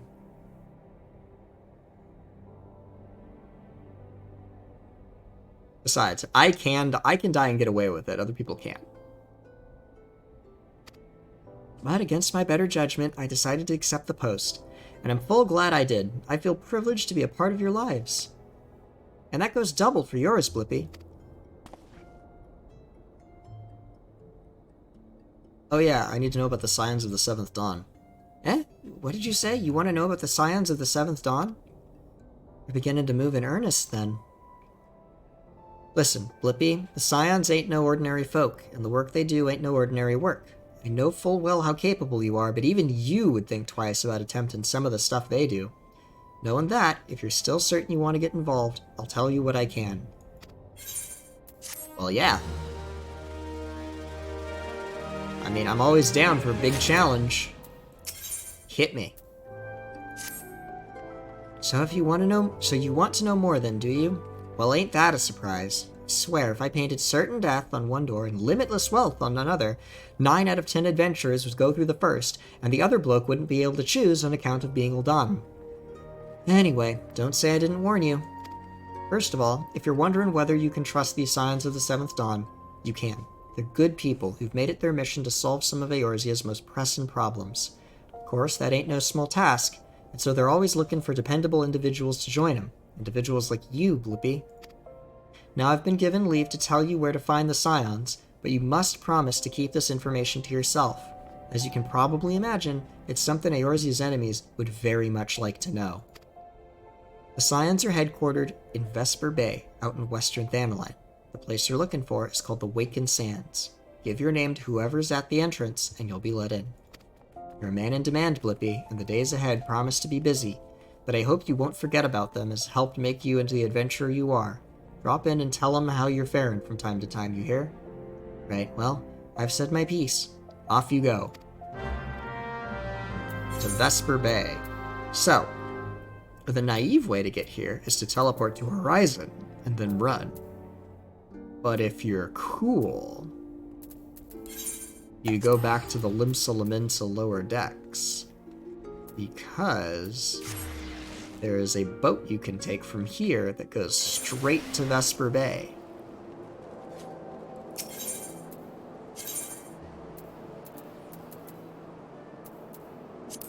And actually, while I'm here,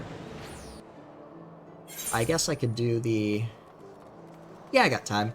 I could do the Arcanist Guild quests while I'm here. I gained a ton of levels, so there's probably a few quests to do. Grimoire Fandango. Have you come to ask about Kalia's condition? The Foreseer is unchanged. She walks about as if all the joy in life has been leached from her soul. I believe the only one who can help her now is the same person who broke Kalia out of her shell the first time, our absent guildmaster. And though I am leery of the coincidence, the man himself has at long last been spotted. Should you seek out his last known location, it is unlikely he will still be there, and even should you catch him, he may not deign to speak with you. Nevertheless, this may be our only chance. Pray travel to Memorune's trading post in Upper Lenosha, and speak with anyone who might have seen the guildmaster. Oh, and one more thing. Though he prefers us not to use it for some inexplicable reason, our leader's name is Kurid Tia.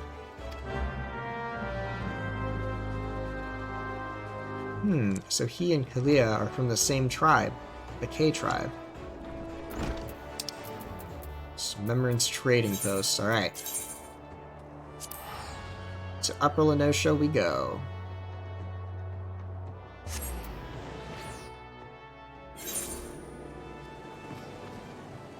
This way.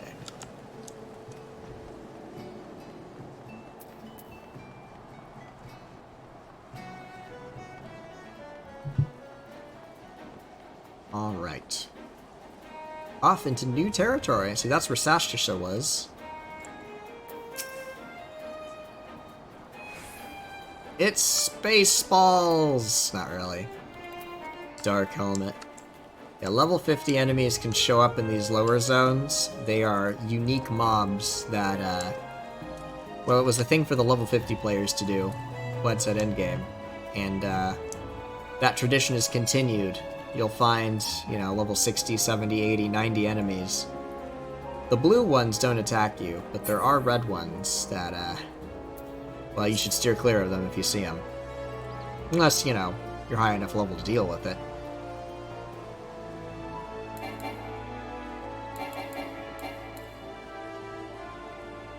Off to northern Lenosha. Upper Lenosha, rather. Whoops. Alright. To Memorin's trading post.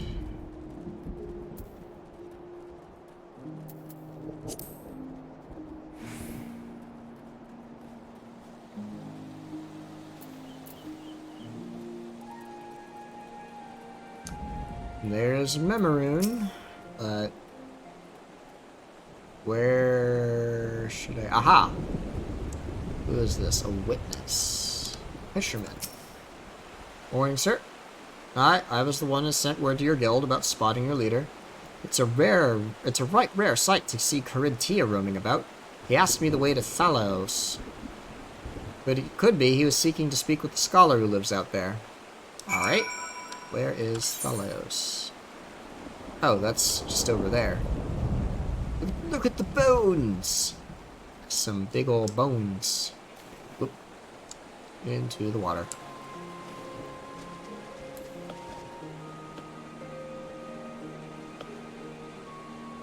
And this, I think, is where the scholar lives.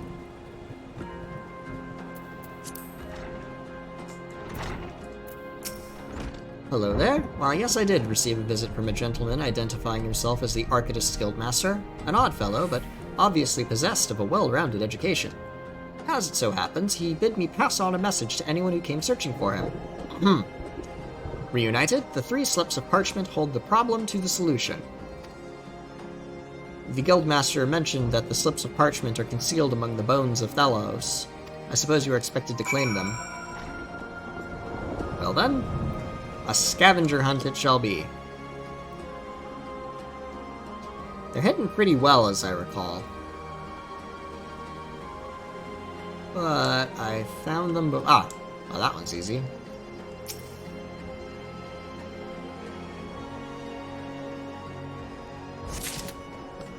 Alright, and another one over here, which... oh. I think it might be on the lower area. Is it? What? Yep, there it is. Thought there was one down here. This was the one that took me forever to find, so I remember where it was.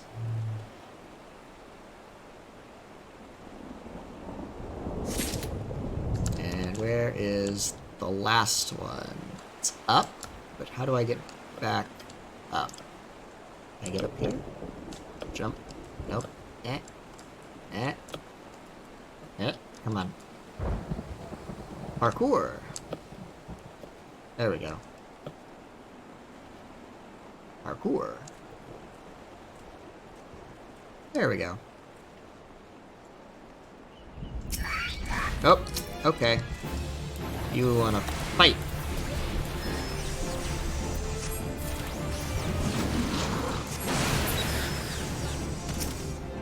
Easy enough. Don't mess with me. What did I just say?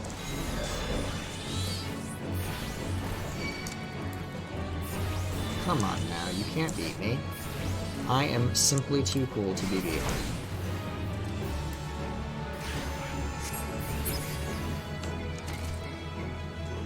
Alright. Well, let's take the parchment back to Tangatonga and see what he's got for us. These are some massive bones, though. I love this area. It's just like, let's take fossils and then make them really big. How big was the creature that left these bones, I wonder? I'm like, what is that, like a wing? Was this a sea creature? I don't know. It's cool, whatever it was.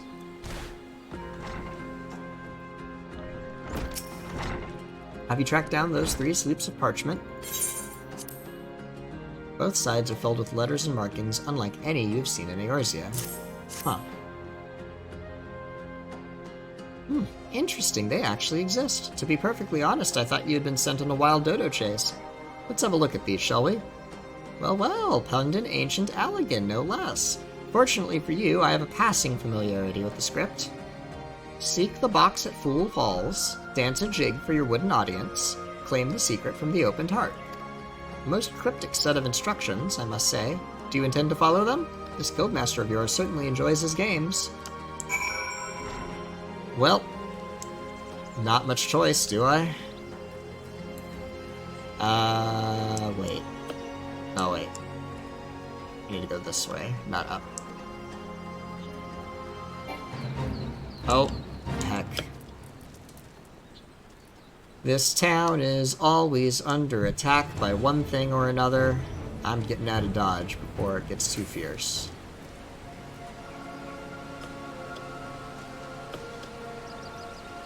What the heck? What's that? That is a fate target, and I'm high enough level that it will ignore me. Excellent. So here's the box. So I was supposed to dance a jig. I will do slash dance. Oh, that's a cool dance. Oh, I like that emote.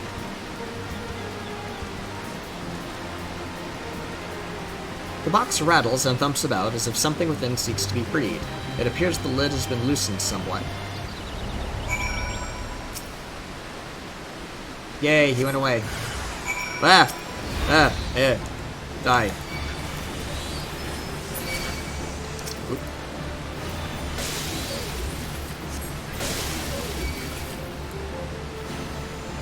Come on, die.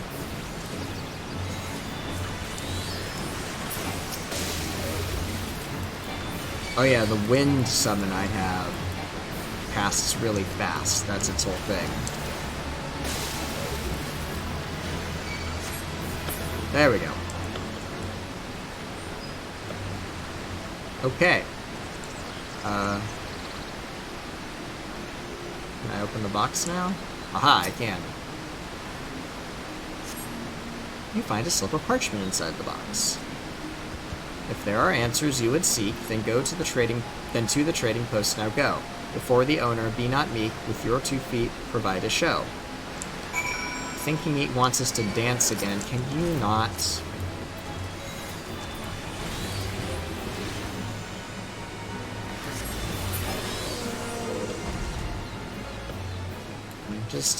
Oh, I got paralyzed. That's annoying. Well, the quickest way to the trading post is to go around this way. I do not like paralysis. Not a fan.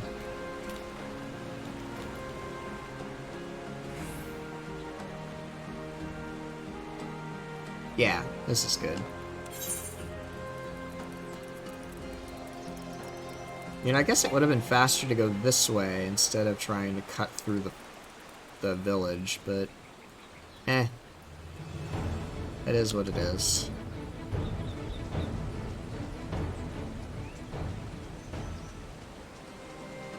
I mean, the village is supposed to still be under attack, so be giving it a berth for a moment. Hello, Macaroon. Funny Mikote dance funny dance. You dance funny dance too? I do dance funny dance. Here is your dance.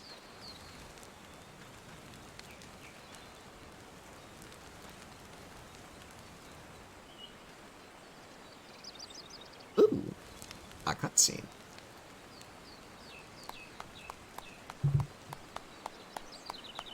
Ah, now that was most entertaining. I must have something to amuse me during these little jaunts back to civilization, you understand. Ah, the Guildmaster, I presume. Based on my evaluation of your abilities, however, I calculated that you would arrive at this point somewhat earlier. You balked at the dancing, didn't you? I never expected you to be so shy.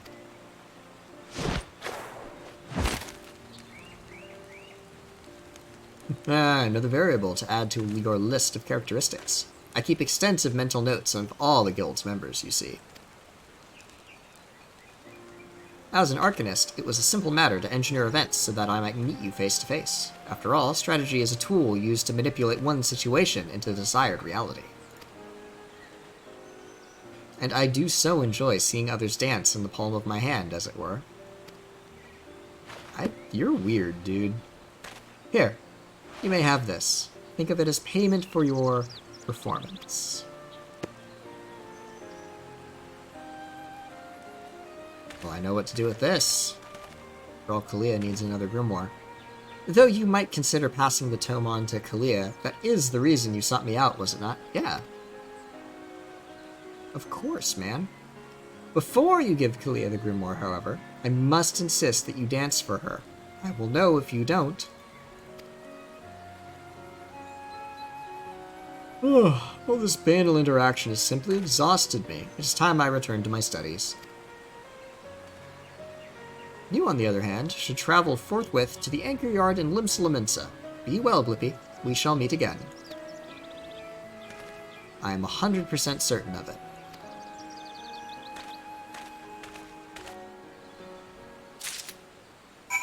He keeps to himself, but... Alright. Back to Limsa.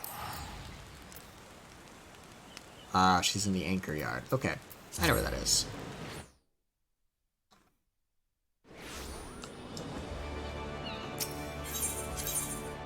to the aft castle we go.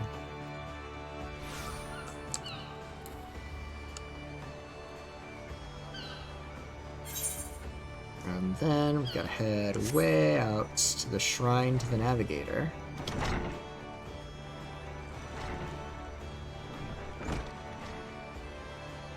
This is a not often traveled part of Limsa, given that there isn't really any guilds or anything out here, but sometimes a quest shows up that sends you way out here. And sometimes people like to use the isolation to RP or just hang out. Oh, I translated this inscription once with the help of a friend. It was Cass, if Cass is still in the chat.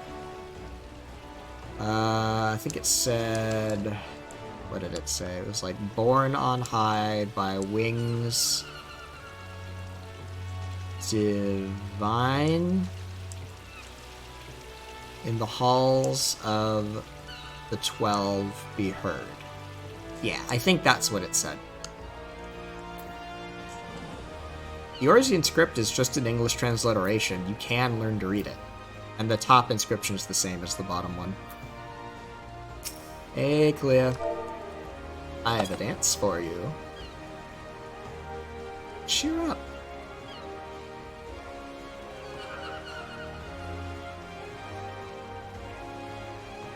Were you always one for dancing? I don't recall any such... you have met with our guildmaster, haven't you?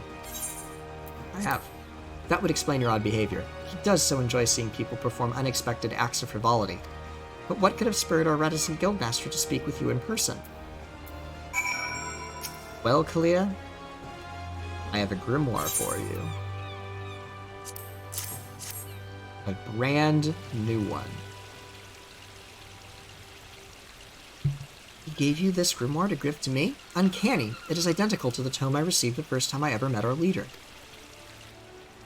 Have my thanks, Blippi. The Guildmaster is fond of games and mischief, and I understand the troublesome trials he likely put you through before deeming you worthy of his attention.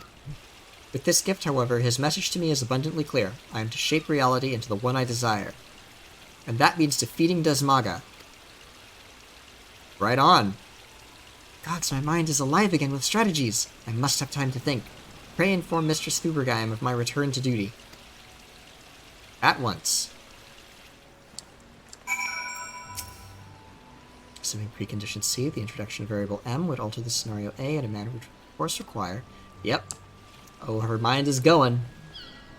Going so fast. Alright, I will leave her to her planning and strategizing. So, the quickest way back to the guild is going to be an Aetheryte shard.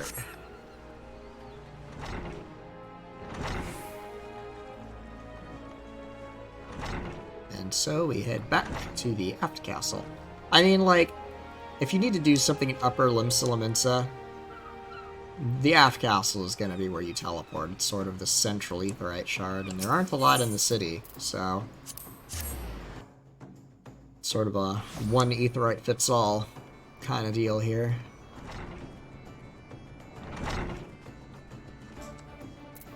Thubergeim, I return with news. Kalia has recovered from her despondency. This is wonderful news, and we have you to thank for it. It is unfortunate, however, that both Kalia and our guildmaster are possessed of such impenetrable personalities. But at least in the case of the Foreseer, we have an inkling as to the nature of the cage that imprisons her. I will continue to hope that her partnership with you shall gradually pry those bars apart. Return to your training, Blippi, and prepare yourself for the demanding tactics Kalia is sure to formulate in the days ahead. More gear! Am I already equipped with the best? Okay, so... that is going to be an upgrade. 17 to 21. 17 to 26. A better upgrade. Also 26. 22 to 26. 17 to 25. You know, well, the glasses actually... the glasses show up. Oh... I gotta get the glasses.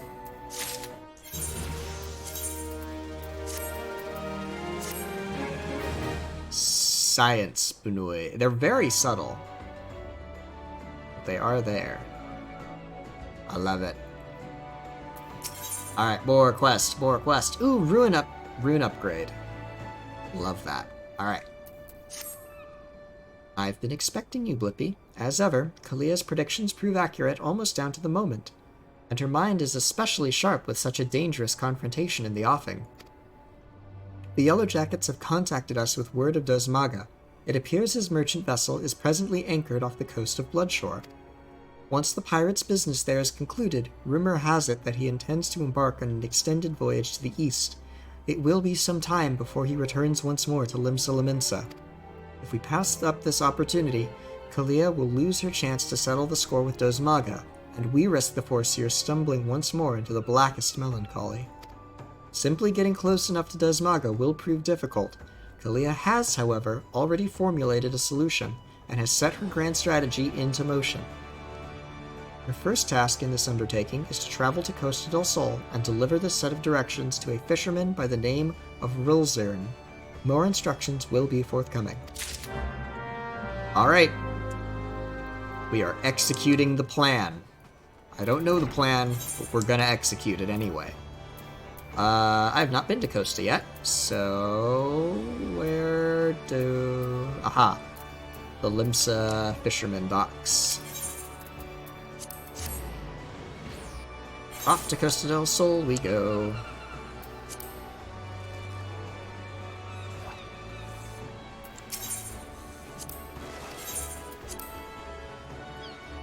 I'll have to make sure to get the Aetheryte while I'm here. No sense in having to make a long trip later.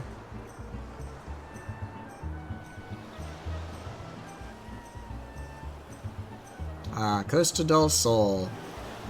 Paradise. The waters are a clear crystal blue. The sun is nearly always shining. It's got the luxury installments. There's a nice little fish sort of shop, chef-y, restaurant-y thing here. And it's all the private resort of Lord Gigaruju, I believe, who is currently sunning himself over there, being fanned by beautiful maidens in his employ. He is retired in style.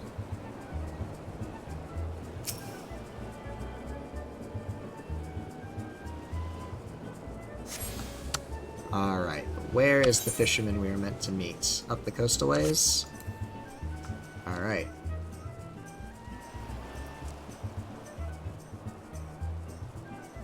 Man, look at that coastline. Look at that horizon.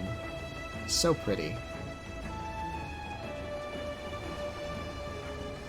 The summer event is usually held out here on that island when the Eorzean Ninja Warrior course goes up. Uh-oh.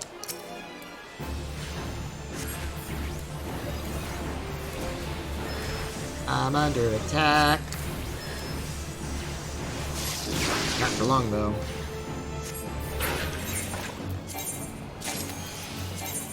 Oh, I already... Oh, you're gonna attack me. Let's just kill you with extreme prejudice. Oh, heck. I got lucky. I just didn't get hit by that.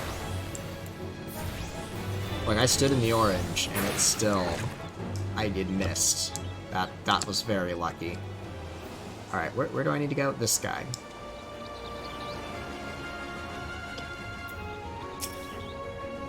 What is it you... Ah, choking.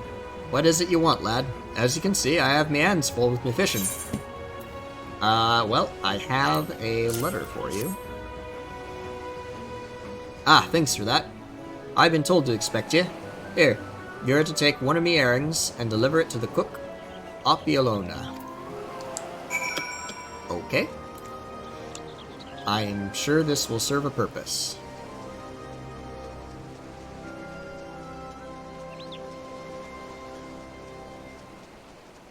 I mean, surely going for a brief...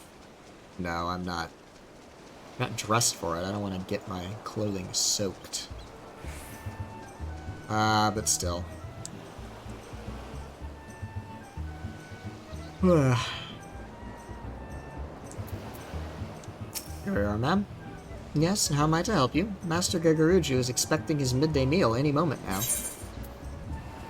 Herring is so fresh it still flaps its fins in one final desperate attempt to propel itself from your pack, through the air, and back into the sweet salt water it once called home.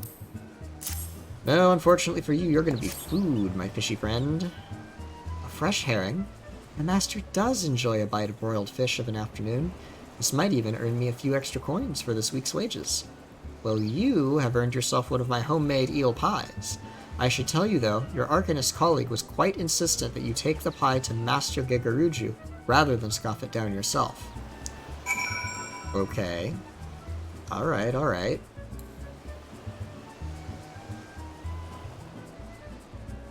This is... See, this is a pretty convoluted plan, but I'm sure it will pay off. Hello, Gegaruju. And what brings you to my, and I use the term facetiously, humble abode, dear sir? Such a heavenly aroma. Are you, perchance, carrying an eel pie about your person? How commendable that you should research the delicacies that tickle my fancy before daring to intrude upon my most ponderous of ponderings.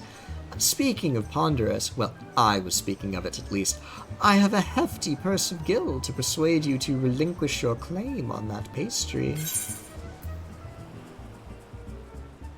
The culinarian Apollona would have you believe her homemade eel pie is far more delicious than Mother Mion's realm-famous handmade eel pie. Interesting. Well, eel pie is eel pie as far as I am aware. One moment, if you will. I have been instructed by a Milvan's Gate assessor to hand over this message to whomever delivers an eel pie to Master Gegaruju. Why couldn't I have just... Take the purse you received from Master Gegaruju and hand it to the dancer Eildgith as she prepares to return home. Kalia. Okay. I suppose I can do that. I guess because we needed the gil. But why would... Whatever, she's having fun. Kalia's having fun with her plots and her plans. Maybe the fact that it's so convoluted is meant to draw the attention of the guildmaster. Yes, if you're looking for a dancer, then I would first see your coin. I've 3 children to feed and no time to waste on idle chat. Well, money. Oh my, that is quite a purse. My precious darlings will eat like kings this week. And such a simple job as well. I was told to expect you, you see. In return for the coin, I am to give you these. The leather satchel is from your Mikote friend, and the pareo is from me. That last item you are to deliver to Drogo, the warehouse foreman. Okay. So much running about. Well, we're setting up dominoes. We're setting up dominoes. Surely it will pay off. I mean, it has to. We're gonna get the guy. But, like, I favor simple stratagems, such as hit it very hard in the face very quickly. I ain't got time for the likes of you. If I don't get me work squared away soon, the master will have me out on a pike. Eh? You got something for me, you say? Here is a well-worn pareo.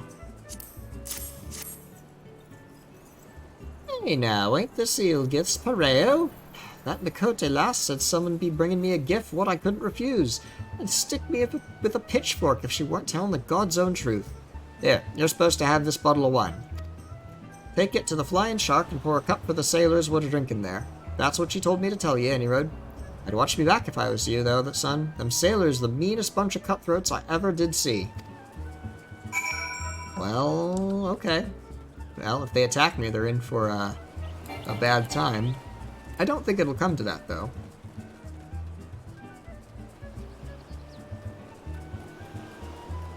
But here they are. Ooh, dancers. I do like me some dancers. But here, I have some ale for you. You want me to taste your wine, eh? Well, now, I ain't one to pass up free grog. Wine so old no one alive can remember when it was bottled. The cork appears to still be intact. That's good wine. Plum Lion's teats! Now that's a bloody fine drop. We ship this stuff to the east, we'll be selling bottles by the crate. You're coming with us back to the Morning Star. The captain will want to have a word with you. Oh, yes, of course. There's a good lad. And as for you, Miss Dancer, you stick close to old Herskrat. It gets damn cold on them long sea voyages. Aha! That's her end. I've got my end.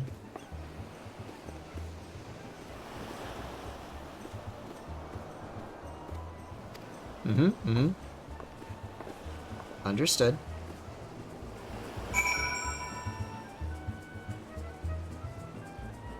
Oh, should I do the love quest? I don't know if I'm gonna have time. I'm gonna need to wrap this up in 20 minutes, so I think we're just gonna finish this next quest and then call it there. So let's see how far we can get.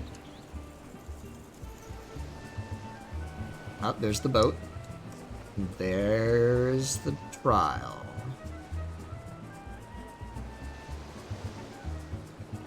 I wonder if that's his boat anchored out there.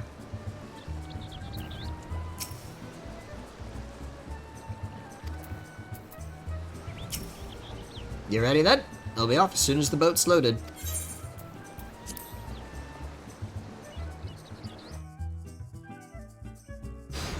Alright. Well, now the dominoes shall start to fall.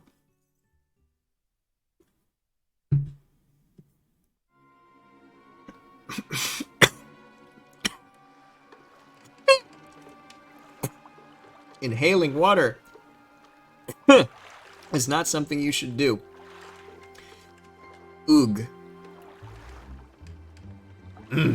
Remember, air is for drinking and liquids are for breathing. This is known, I meant to do that. Yes. Ah, fine grog and a fine woman. The captain will be pleased with this haul.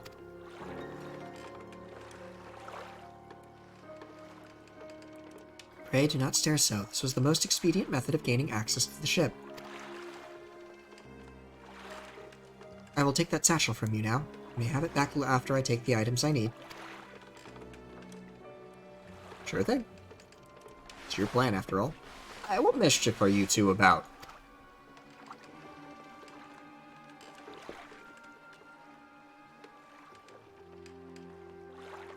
I was merely borrowing some clothes.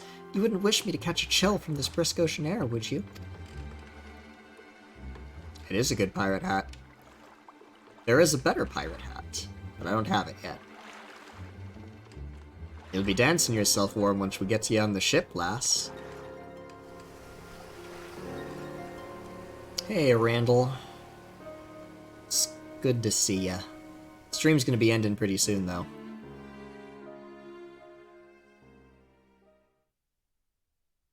We are about to board this pirate vessel and slay most egregious traitor of humans. This jerk.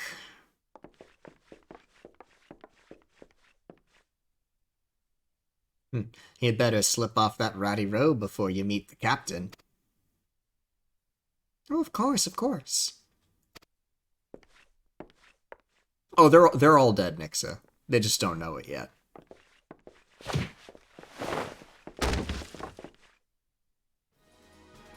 I'll be happy to show him the performance that awaits. It's go time! The bitch Admiral's lapdog! Come back for that lesson, have you? It is I who shall be teaching this day. My lecture will focus on the manipulation of reality through applied strategy.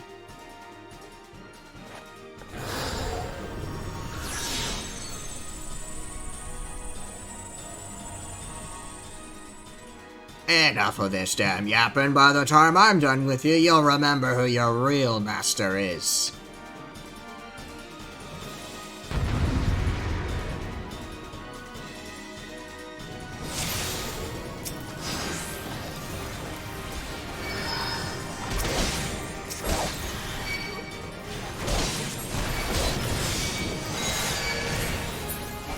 Gonna beat up some folks.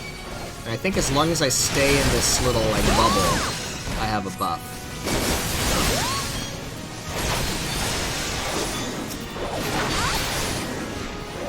Alright, that's one wave down.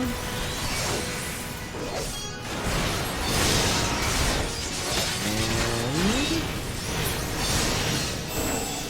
come on. Cast faster! That's another.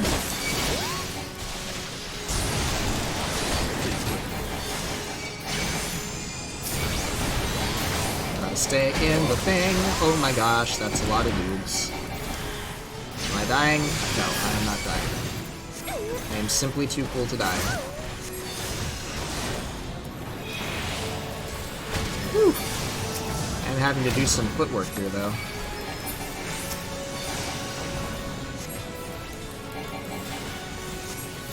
Alright, one left.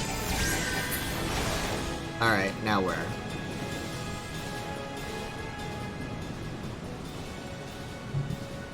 You rabid little cur! Our numbers matter not. It is strategy that we will win this battle. Prepare yourself, Dosmaga. With your defeat, I will cast off the shackles you closed on my soul. You think so, eh? Think your fancy magics are a match for my blade? You've got another thing coming.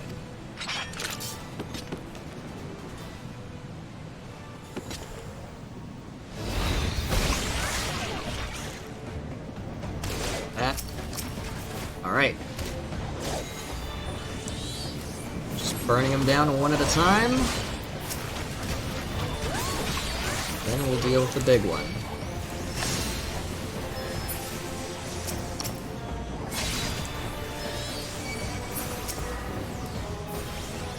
Dosmaga Poison Heart. Ooh, hate that name. Oh, his attention is thoroughly fixed on me. Ooh, I had enough time to dodge. Lucky.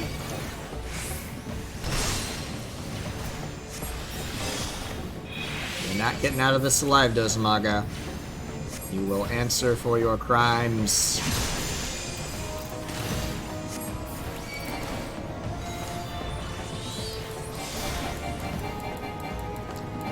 Ah, movement ability. Get dunked on. Ah. Oh, you're not dead yet. Dosmaga now faces defeat. He will flee to the starboard rail.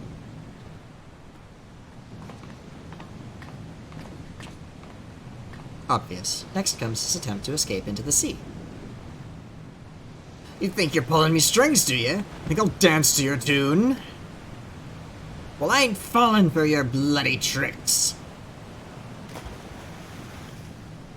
It is at this moment he notices the yellow jackets I had you summon in my explicit instructions to Rilzern.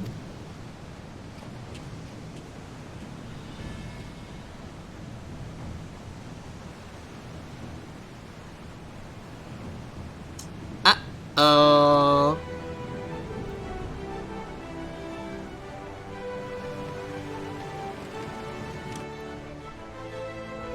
Ooh, we got a whole fleet of schooners. You were a fool to return, Dosmaga. I hear you're fond of shackles, so we brought a set especially for you.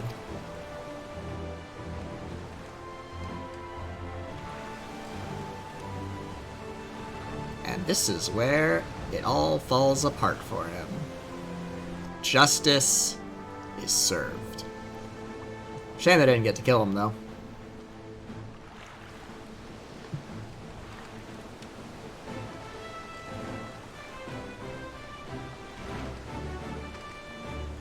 Alright, looks like they got him bound. And, I guess they've seized the ship as well. It'll do well. Get to add to the Admiralty's fleet. Thus concludes today's lecture. Thank you, Blippi. The strategy would not have succeeded without your flawless execution. Which suggests that my tactics yet require more work, and must allow for some small deviation in performance. I believe, however, that I now understand where my calculations went awry.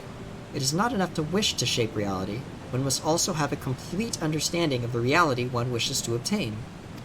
Welcome back, Mia. Is your raid going well? It is time I sought out our guildmaster.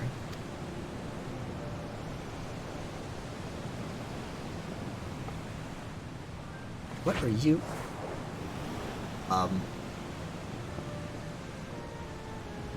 You good? You good, Kalia? Ah, there she goes. Pray convey to Mistress Thubergheim my fondest wishes and my appreciation for all that she has done for me. The true test of my strategy is now begins.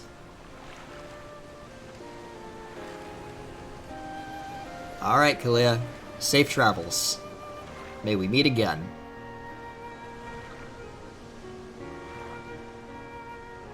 That's good. I hope I get to see the Guildmaster again. That'd be fun.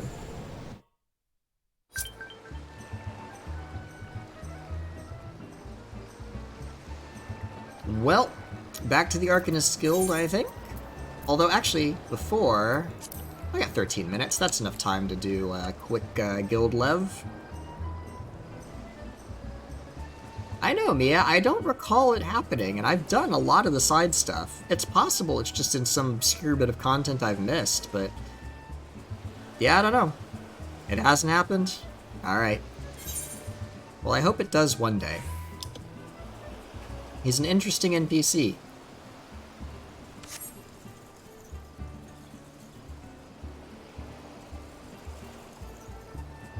Alright, guild lev. A guild lev to round out the stream, and I'll finish up over at the Arcanist Guild, I think.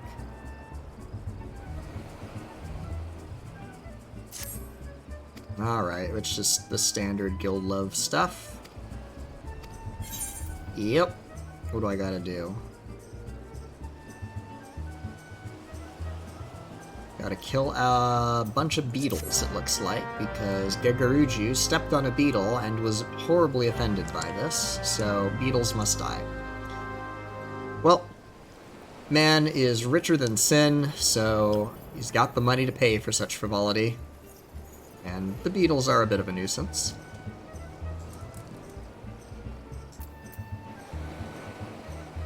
I'm sure the devs haven't forgotten about him. Like, I feel like the lore in this game is very internally consistent, right? So I feel like they're just waiting for the right time to bring them back.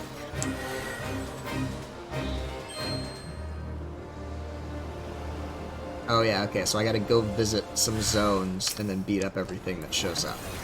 Simple enough.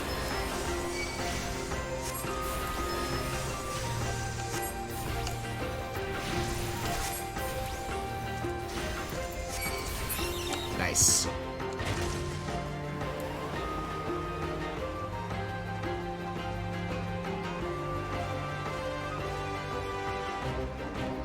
Alright.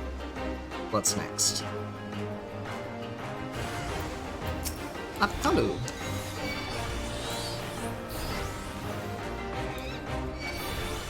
They spit fish at you.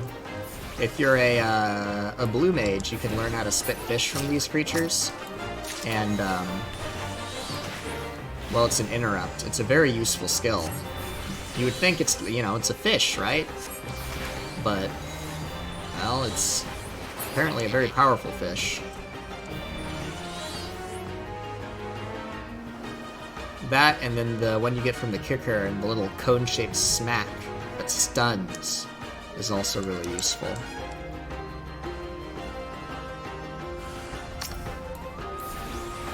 Bam, bam, bam, bam.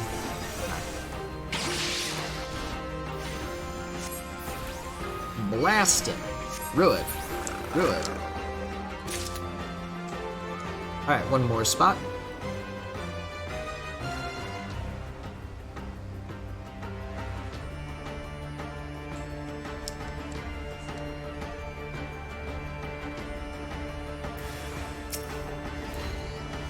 Ooh, big boy. Oh, heck. Alright, I lost a little bit of time there moving, but not too much. Swift cast helped me out. And the rest of this I can cast while moving, so it doesn't matter. Nice.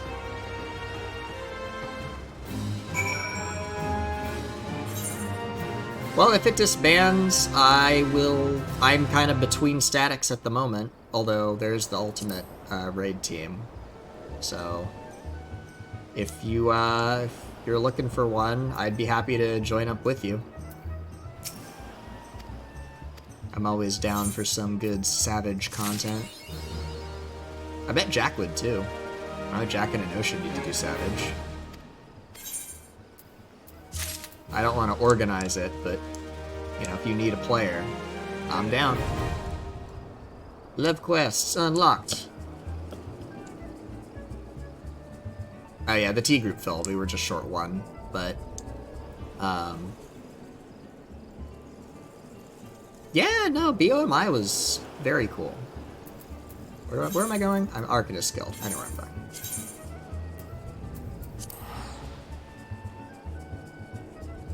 Yeah, they were second only to the static I ran with my original free company, which that's the one I've kind of went back to. They also, some of them are also doing Ultimate, but they didn't have any room in their team, so it's a shame.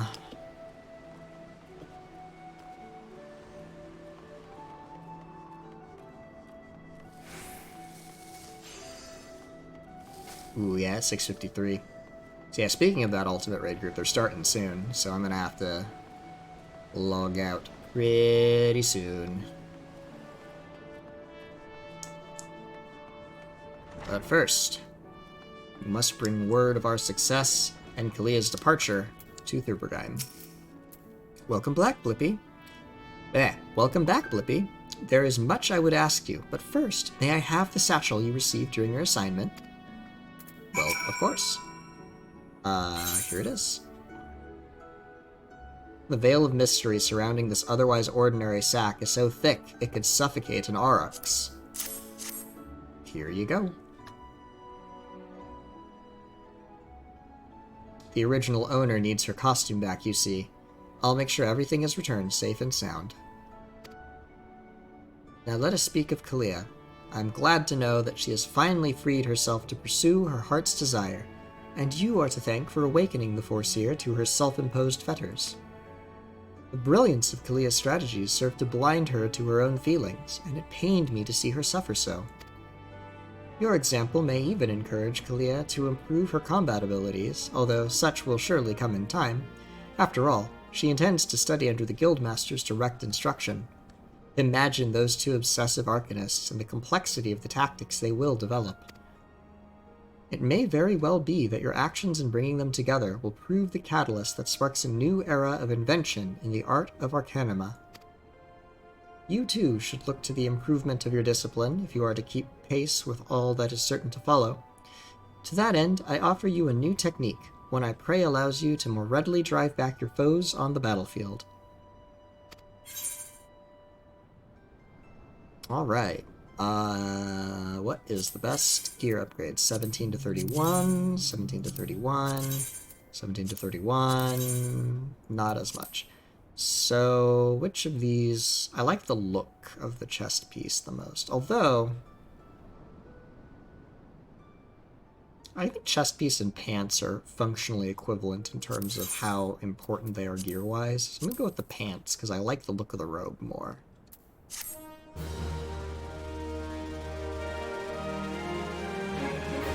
Yeah, at this point in the tier, PAS learning, it's hard to prog a tier, the later into the patch cycle it gets. Which is why you've got to, like, be really on it and then hope that your group pans out. And if it doesn't, ooh, it's rough. But keep at it. I mean, you're probably in more Discords than I am. Or, I mean, I can talk to the folks over in my static and see if anybody's down to help you. I'll put in a word. If you want, I'll put in a word. How's that? But, regardless, I think here is where we're going to have to end it. In Vesper Bay, which I can actually get to Vesper Bay from this ferry ticketer, so I will log out here, and I will take the boat to Vesper Bay next time. And it might not be next Tuesday, because my schedule might change in the coming week. We shall see. I will keep people posted in my Discord. Okay. Well, keep me posted, Mia, and I will let you all know what the deal is. I am actually canceling stream tomorrow. I have important real life updates, which it's too early to say anything yet, but if this works out, it'll be really cool. All right, good things are happening, and so I need to take a day off to plot and plan and prepare. So, I will see you all next week, hopefully, and you all have a great rest of your week and a happy Tuesday.